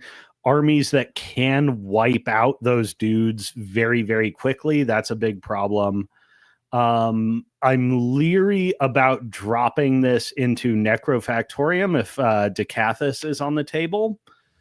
But otherwise, like manufacturers outstanding to hit values, manufacturers outstanding damage values, has an absolute ton of attacks. Like this, this is a generalist list, but it's also a question list because, okay, against most armies, I outnumber you 2-1. What are you going to do about it? Oh, I'm also at the same time that I'm pressuring you with a 2-1, all my guys get in your face threat. I'm also threatening you with an unkillable Colossal. You have to respond. If you stay on your side of the table, you're almost certainly going to lose. This army loves to blitz past the center line, just like devour space and make your opponent like claw to get back in the game. And you like to go first with this list, I imagine. I love it, love it, love it. Yeah, makes sense. Okay. Let's save this. And let's make a list pair for it. Yep. Yeah, this one I'll try and just move more expeditiously through in the interest. No, I like the explanation, and we'll just have to do Dusk another time, which is fine with me. Yeah. Because I think it's worth taking the time because you just learn a lot about the faction by doing this. And I think it's a pretty cool way to review it. So this is Alex. You doing Shadowtongue? Yep. Your favorite caster? I've heard you wax on about this caster so much. He's a truly astonishing caster. So there's two directions you can take this guy, and I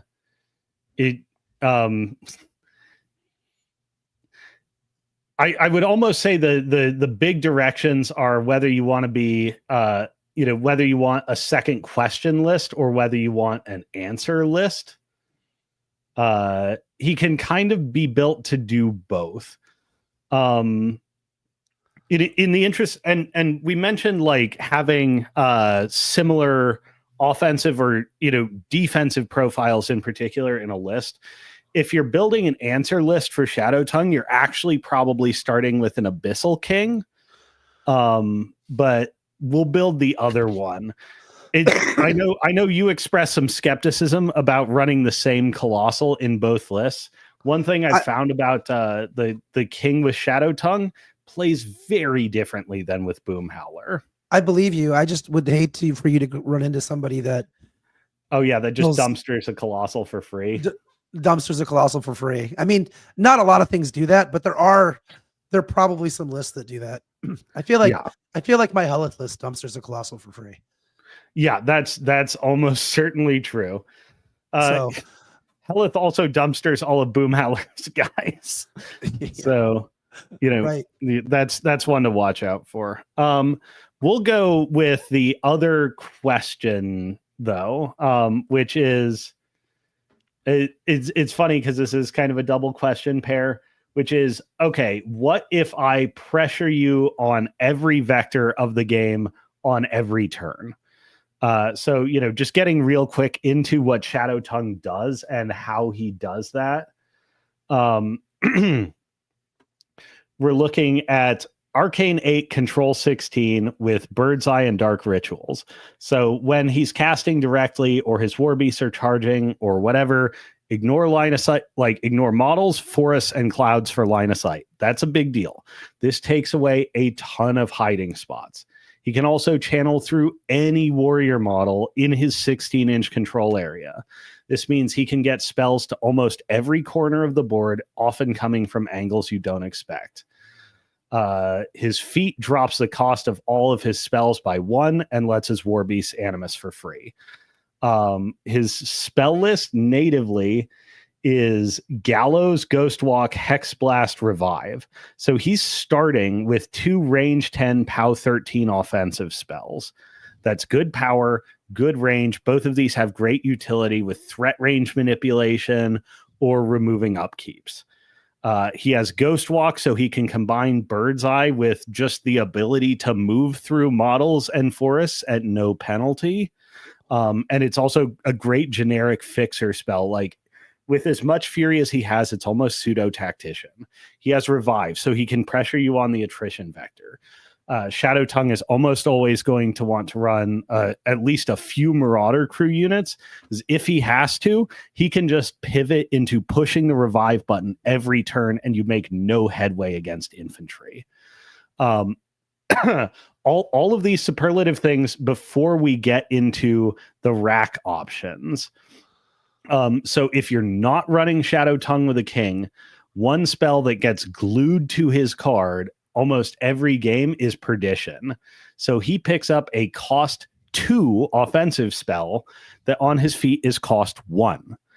POW 10 nuke. If you damage it, model in his battle group can advance 5 inches directly toward the nearest enemy model. So this does a couple of things. One, his feat assassination run against you is nuts. He gets to choose between range 10 POW 13s or cost 1 POW 10s that he can just slam into you over and over again at his very high arc value. So which essentially, 8, right? He's an 8? Yeah. Do you have any way to buff that? Or is like telemetry or anything? Not really, except for 1, you're going to have Madame Moriarty, so she has Puppet Master, and 2, there are a lot of matchups where Shadowtongue like doesn't necessarily need Fury Strength or another spell. Great default rack option is Fortune. Turn 1, he just puts Fortune on himself. So he's arc 8, or he's at 8 with rerolls, and Moriarty lets him upkeep it for free. That seems good. Yeah, he basically never misses if he doesn't want to. So you're saying So the Perdition like diversifies his spell assassination game and lets him go after a wide variety of profiles. It also just lets him staple 5 inches to the threat range of any of his Warbeasts whenever he wants to.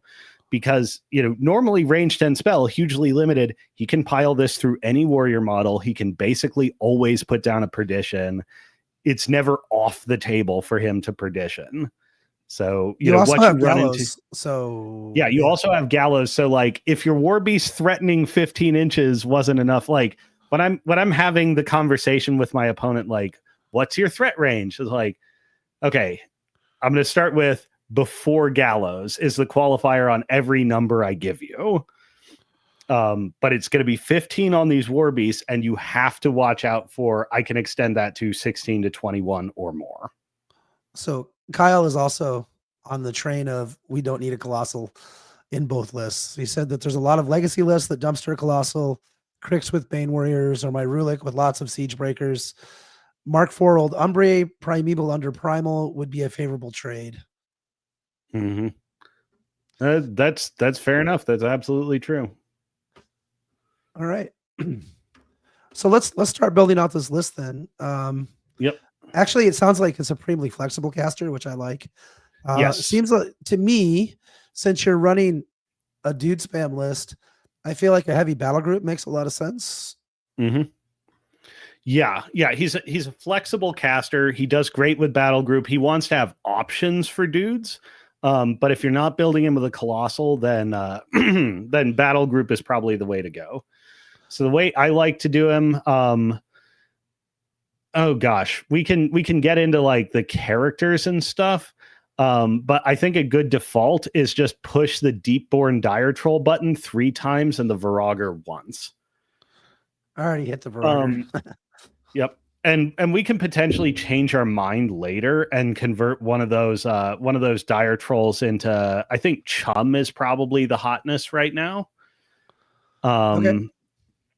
But this gives you if you're assuming you've got 4 heavies, if you're assuming you're basically always racking perdition, you have 4 heavies that all threat a very, very long way, and every one of these heavies should be built to hit quite hard. Okay. The Virager is self-supporting, especially with the free Animus under feet turn. So it'll just make itself pound 19 at no additional cost. For the Dire Trolls, if we're doing 3 of them, my preferred build is Dire Troll number 1 is going to be Cantankerous with the Spearback Fin and a Hammerhead and a Shark Skull Gauntlet. So you get +2 armor, you get Rage. Yep. You said Hammerhead, right? Yep, Hammerhead. Yep, decent power, great supported by Rage, has chain weapons, so incidentally punches above its weight sometimes. And then Shark Skull Gauntlet, cheap option. Yep, cheap option, makes him arm 21. Oh, gives him Gladiator too. Yep. That's interesting. Yep. It makes him that is sometimes some useful. real long range slams. I mean, from downtown. I used to actually run defenses in this list. It was like 1 wall and then 2 powder kegs, and you would randomly get those powder kegs going a ways. That's funny.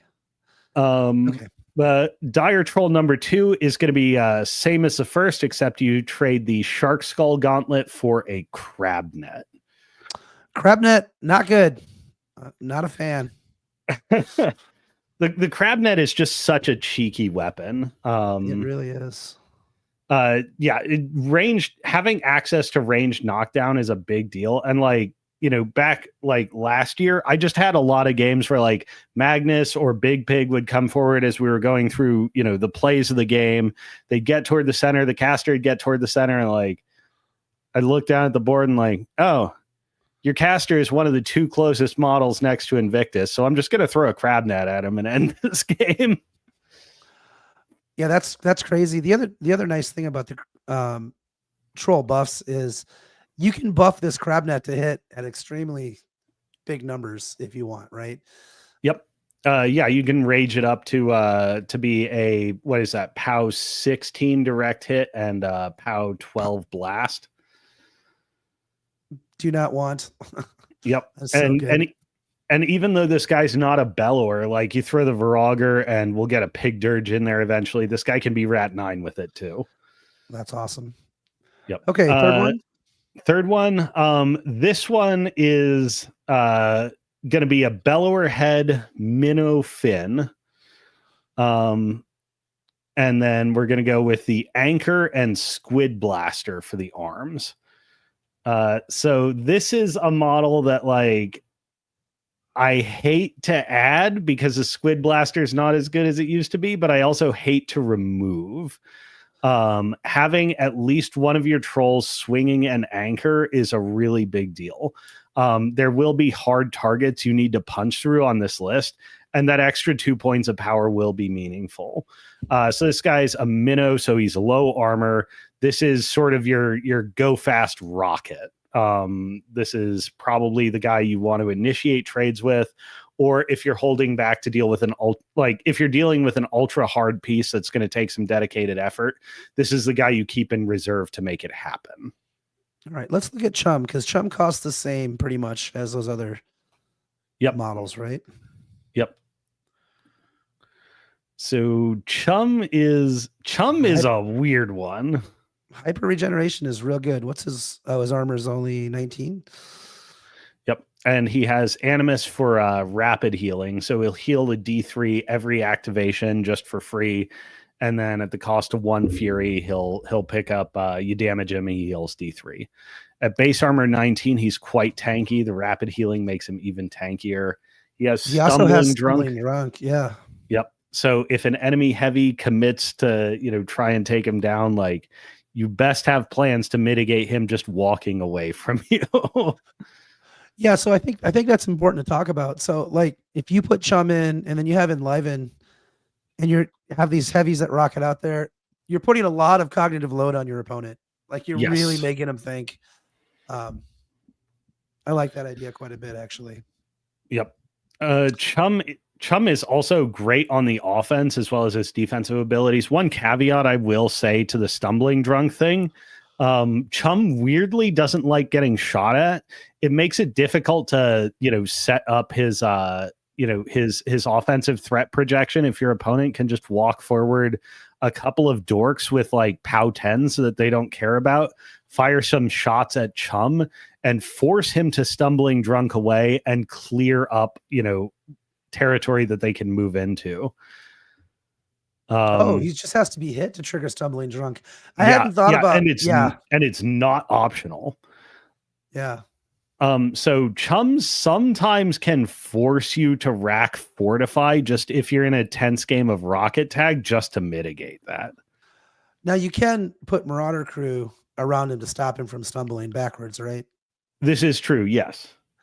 For the getting shot, and then when it's time for him to like get punched in the face, you can then it's a different game, right? So yeah, absolutely.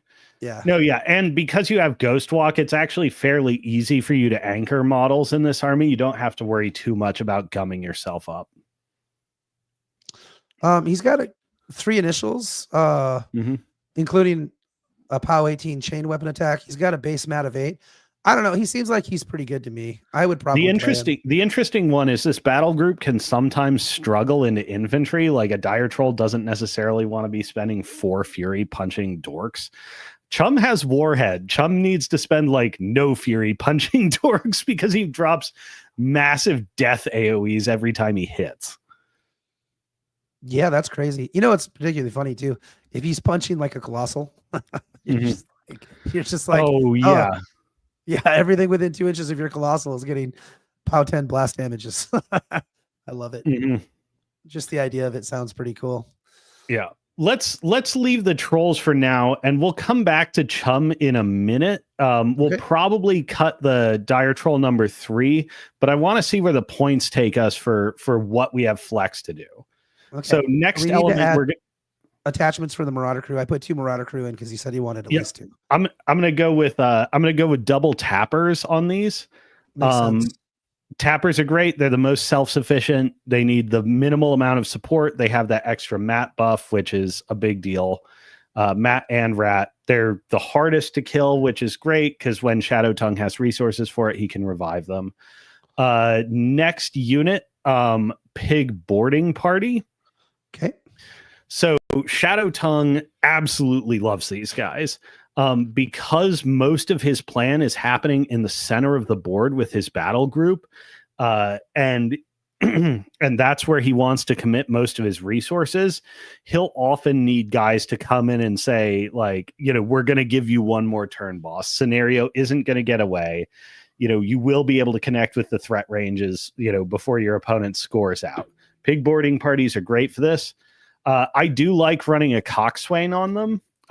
It's optional, and as we get the list full, we'll talk about options that are cuttable for other things. I added Madame Moriarty. I can't imagine you would play. No, you don't play Shadowtongue without Madame Moriarty. So the free upkeeps are a big deal. Oh, go ahead. I think you would play her with every trollcaster. It seems like. I think so. You probably do. Madame Moriarty has some interesting effects with Shadowtongue. One of which is the way attached now works on mercenaries. They become friendly faction and battle group. So this means a couple of things. Madame Moriarty is affected by Bird's Eye. So she's affected by that for her personal spells. Also, normally when you channel through dark rituals, you have to use the line of sight properties of the model you're channeling through. So you typically don't get Bird's Eye on your channels unless you're channeling through Moriarty. Oh, that's sneaky. That's really sneaky. Yeah. You can also do things like, I did this once to like pull out a cheeky contest on an objective. You can move Moriarty with Perdition. And then Shadowtongue just has some great spells that Moriarty loves casting. He doesn't have upkeeps unless he wants to. And the upkeeps can be things like Fortune or, Fortify. Yep, Fortify. Another one that I almost never run, but could be very good with Shadowtongue on a big battle group is Tides of War. Just being able to fade 3 inches or reposition on your battle group after they go in. Pretty handy ability. Moriarty gives you that for free just with her free upkeep. Because you're gonna have max 1 upkeep with Shadowtongue. I like that. Let me see. As far as additional adds, we're sort of in necessary support and flex points right now. I would go ahead and say add Spirit Shamans and Pig Galley Crew, and then we'll start talking about cuts. This is like one of those lists where Shadowtongue as is, I would say build slightly over supported and then cut back just based on the functionality you think you need.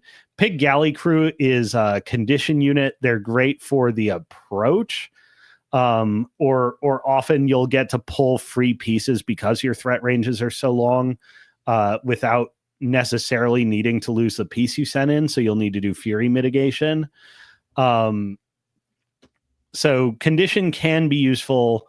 They also give comfort food. So, if your war beasts all forced to the gills, they can just spread out and stand near them, wait for your turn, and then get eaten. The big thing that Pig Galley Crew is in here, though, is they cost 3 and they're a unit. Your units are having a lot asked of them turn over turn in this list. Especially because they're often going to be fighting on flanks while the battle group fights in the center. You often just need a reserve unit to you guys go run and stand on that thing I had to abandon because, I need to consolidate ground forward. They're as cheap as you can get that functionality, and they have some other niche uses. Spirit Shamans, again, good POW, weirdly good weapon. Shadowtongue loves a craft talisman.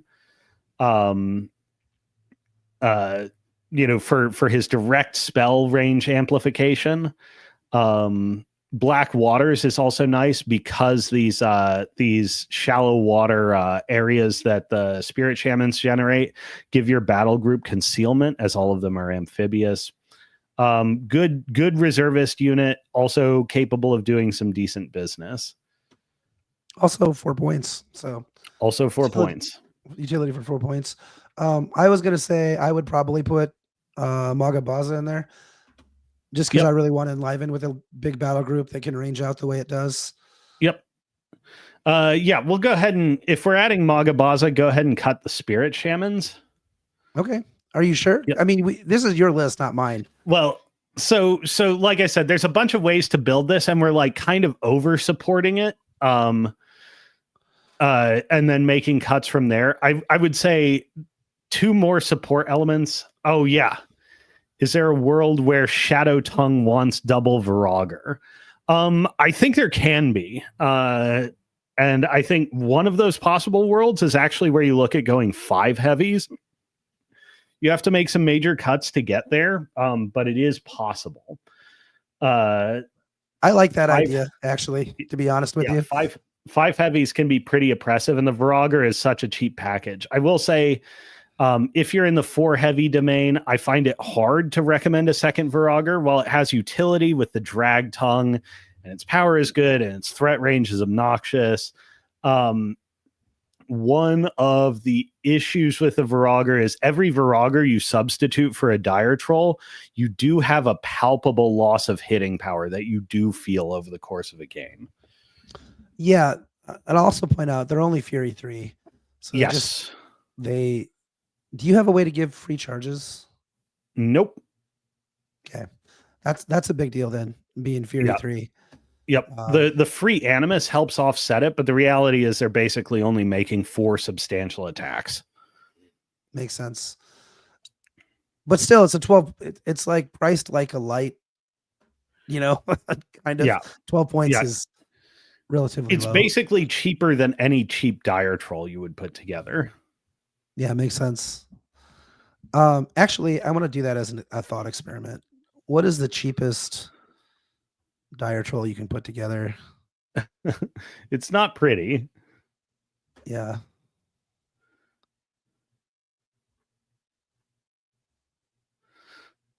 Yeah, you can't really get that cheap. Nope. Yeah, they min out at what, 12 points? Yeah, the Virager is probably better than that Dire Troll. Is that true? Probably a little more durable. Definitely more durable. What? Yeah, I'm gonna have to think about this one. And I'm gonna have to get back to you on that. Yeah, this is where I'm causing trouble for Alex, because I like point out things he hadn't thought about before. But a 12-point dire, and you might make this 13 points to make him hit a little harder or whatever. But I don't hate this model for 12 points, especially with Shadowtongue, because you can rocket it out and you have a lot of buffs. Like you could rage it before it goes, and suddenly it's doing real work. I mean, it is Fury 4. Yeah, I might have to build a 5 heavy variant and get back to you. Yeah, I'll help you with it. All right. This is John causing trouble for Alex. As far as last supporting elements, you're going to want to double tap Booty Boss. You're going to want to double tap Surgeons. For Shadowtongue, your Marauder crews are going to be expected to operate independently, and in many cases unsupported. He'll often throw an offensive spell or a revive their way. But these guys have got to be capable of doing maximum amount of business in their own little teams. Booty Bosses and Surgeons ensure that they're consistent at that job. And then just to round it out, I'll usually take the Dirge and Sully. So, where that puts us with the list is we hit 100 points.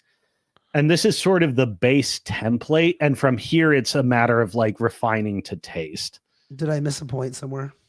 Let's see. What do you got? Dire Troll. That looks right. Booty Boss. Dirge, Sully. I usually run Coxswain on the boarding party. That's where the last point is. That one is just like the 6th body I have found is also often helpful for making sure they stay around longer. Also, if they get to survive the turn that they deploy, that extra point of rat and the E-leap attack often mean they're capable of a great deal of mischief.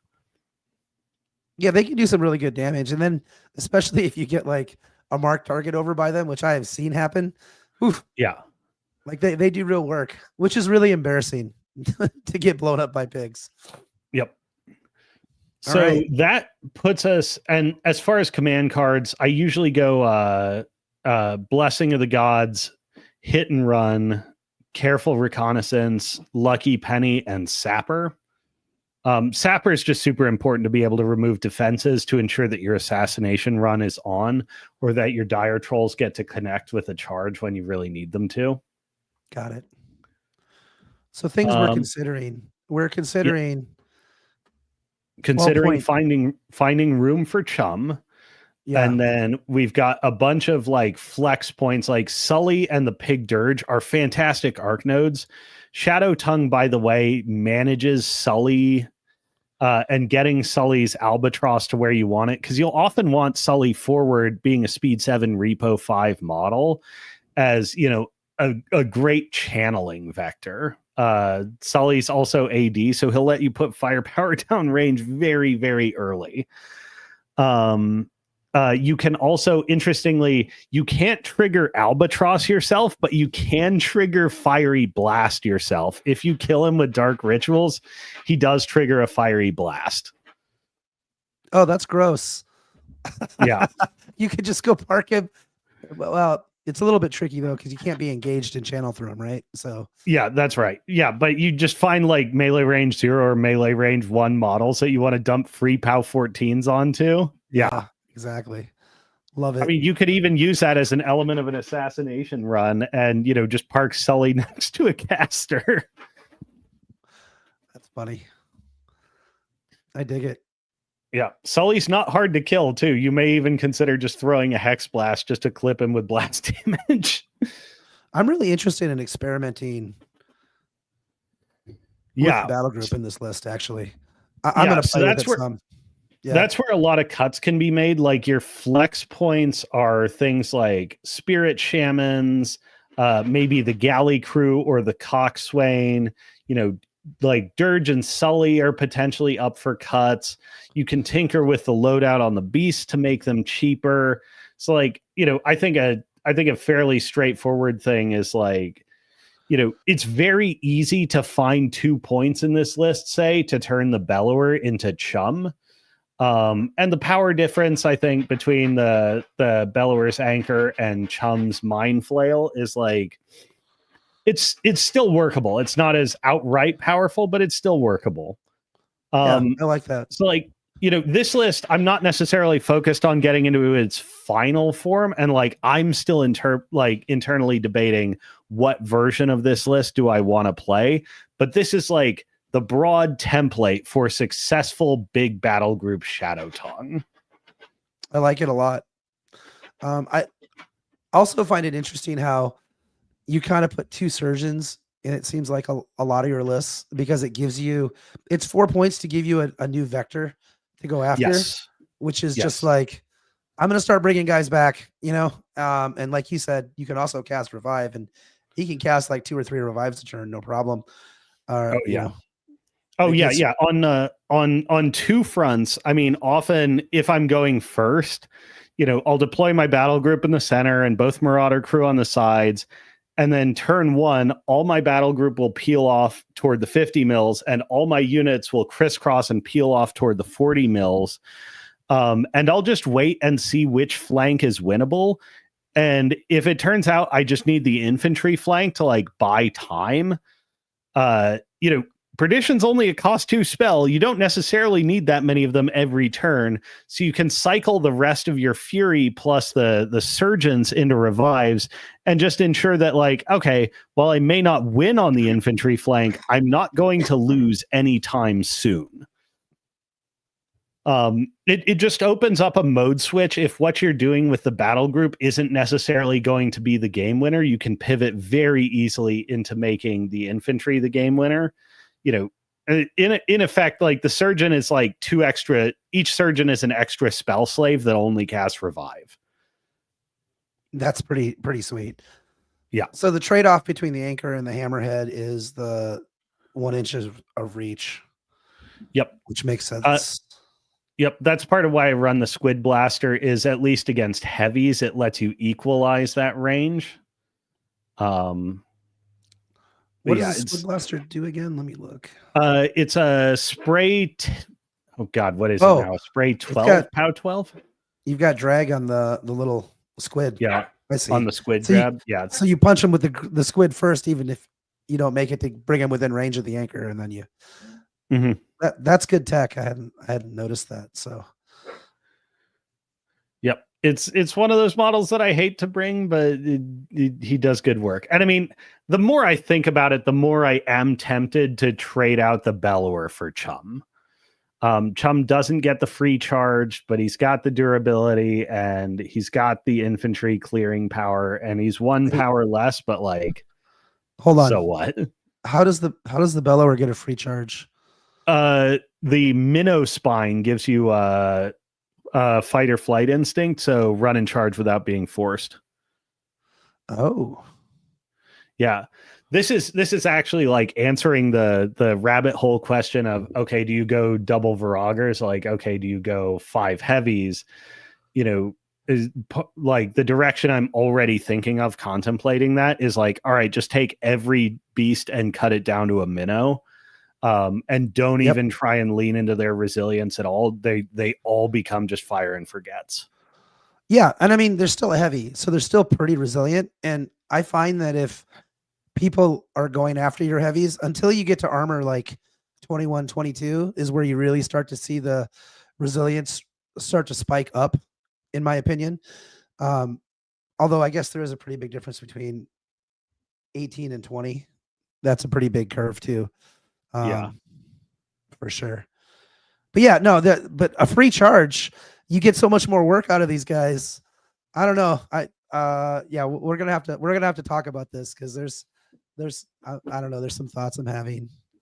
Also, it's if something costs 12 or 13 points, it's a little easier to trade than 16, That's true. Yeah.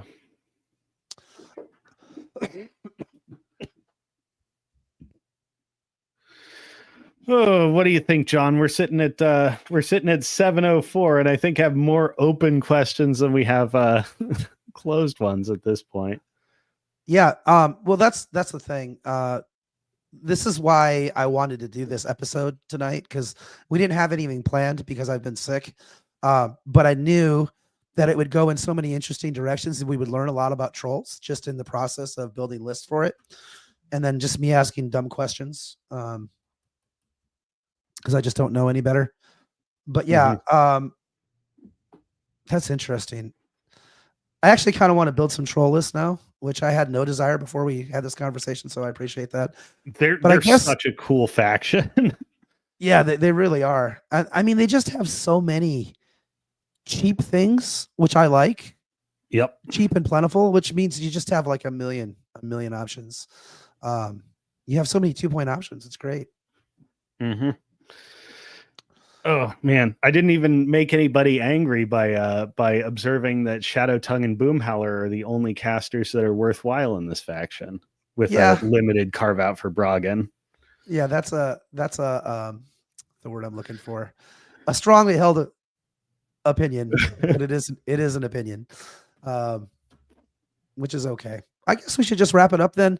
We were going to do our section on math, and we were also going to do Dusk. But no, that didn't happen. So next week we'll do Dusk, and we will probably go just as long talking about Dusk. And then what I want to do is I want to start having guests on that want to talk other factions, and we can do a very similar thing, because I think this is a great way to get into some of the nuance of the faction and have it make a little more sense, because you see it within the confines of a list and how it all works together. I think that's powerful. I think that's a good way to absorb information that you may not even be thinking about, and you'll be playing a game. You'll just be like, oh, I remember that solo. It does this, or whatever. Yeah, absolutely. It's great to get exposure and to hear somebody like talk through their choices and decisions too. Especially if you're on the way up and like at that point where it's like, okay, how do I get familiar with all these factions? It's a great primer into like the kind of thing you're going to be seeing. Yeah, exactly. And we built 2 casters that are very, very popular in Brinebloods, I would say. Although it seems like I see a lot of Ragemonger and Foulblood. I just see them all the time. So yeah, I would say that's because a lot of Brinebloods players are making a mistake, but we'll put that in the yes, I acknowledge this is an opinion. I love it. I have a lot of strongly held convicted opinions without any evidence to prove them, other than just we call those strong opinions weakly held. Yes, correct. I am open to being changed on it. But all right, everyone. Oh, hey, David, it's good to see you. Hey. Whoa. What do you think this means? Is he calling you like Brinebloods Jesus, or is it like no? I think Jesus, that may why be all the dire trolls? Or I think that may be in reaction to the spiciness of the overtime takes. Yeah, fair enough. Okay, thank you everybody for tuning into another episode of the Amusing Panda live stream. Your amusing and amusing show all about Warmachine and Orcs. We loved having you guys. Again, anybody that wants to come on the show and talk about their faction, let's start getting them scheduled. I'd like to get through all the factions. We'll just go through a list pair and go through a list building exercise, and we'll make it interactive. The chat was very interactive today. Special shout out to Kevin, who really asked a lot of good questions. Alex was in there knocking some stuff out too. Alex, is there anything you want to say before we cut out of here? No, I think well, the dice math segment is going to become the like, I swear to God, this thing's going to be a running joke. Like it's never going to happen, but that's a-okay. Yeah, chat. You guys were great today. You made me definitely like sit up and think on some things. So, yeah, looking forward to the next one. All right. Euromachine. I don't even know who you are in real life, but just reach out. I'm John Damaris on Facebook. Reach out to me. We'll schedule it and we'll bring you on. And we can talk whatever faction you want to talk anytime. So again, this show is meant to be shared and it's meant to have lots of perspectives. I just bring Alex on every week because he's my buddy and I enjoy him. Aw, thanks, John. I'm happy to be here for the same reason. Well, honestly, you and Danny were two people that really made me feel welcome when I decided to come back. Like you went out of your way, and I appreciated that. So, awesome. All right. Well, yeah, happy to be on this adventure with you. Happy to be on this adventure with chat. All right, Kevin, you're stepping over a line, buddy. Stepping over a line. You're gonna pay for that one later. But that was pretty funny, actually, though. Don't get me excited. I'm gonna lose my voice again, and that'll be terrible. Yeah, I can hear it happening. You know, it's going because I got a little excited, and then it started to like cut out. All right, Alex is just as awesome as his voice, which is a lot of awesome. Aw. That's nice. You do have a very listenable voice. I unfortunately sound like a teenage girl, and I'll never shake that. For the longest time in my WoW guild, they were convinced I was a girl cosplaying as a fat Asian man, which was awkward, but that did happen. I used to hate the sound of my voice, and then I, spent like 3-4 years editing my own podcast, and any shame I had about the sound of my own voice just dropped out because I had to spend so many hours listening to it. By the way, that's one of the reasons why I talked about a lot of the reasons why I designed this show to be live. Another reason is I didn't want to have to edit it. So yeah, fair enough. Yeah. All right. Signing up for real this time. We'll see you next week. Next week, we'll talk about Dusk. I have a lot of things I need to work through with my list pair. I'm going to make some more changes that Alex isn't aware of. We're going to talk through them. And I think it'll be an interesting discussion. Yeah. Exciting. All right. Well, I guess we're checking out. Have a good night, everyone. We'll talk to you soon. Bye-bye.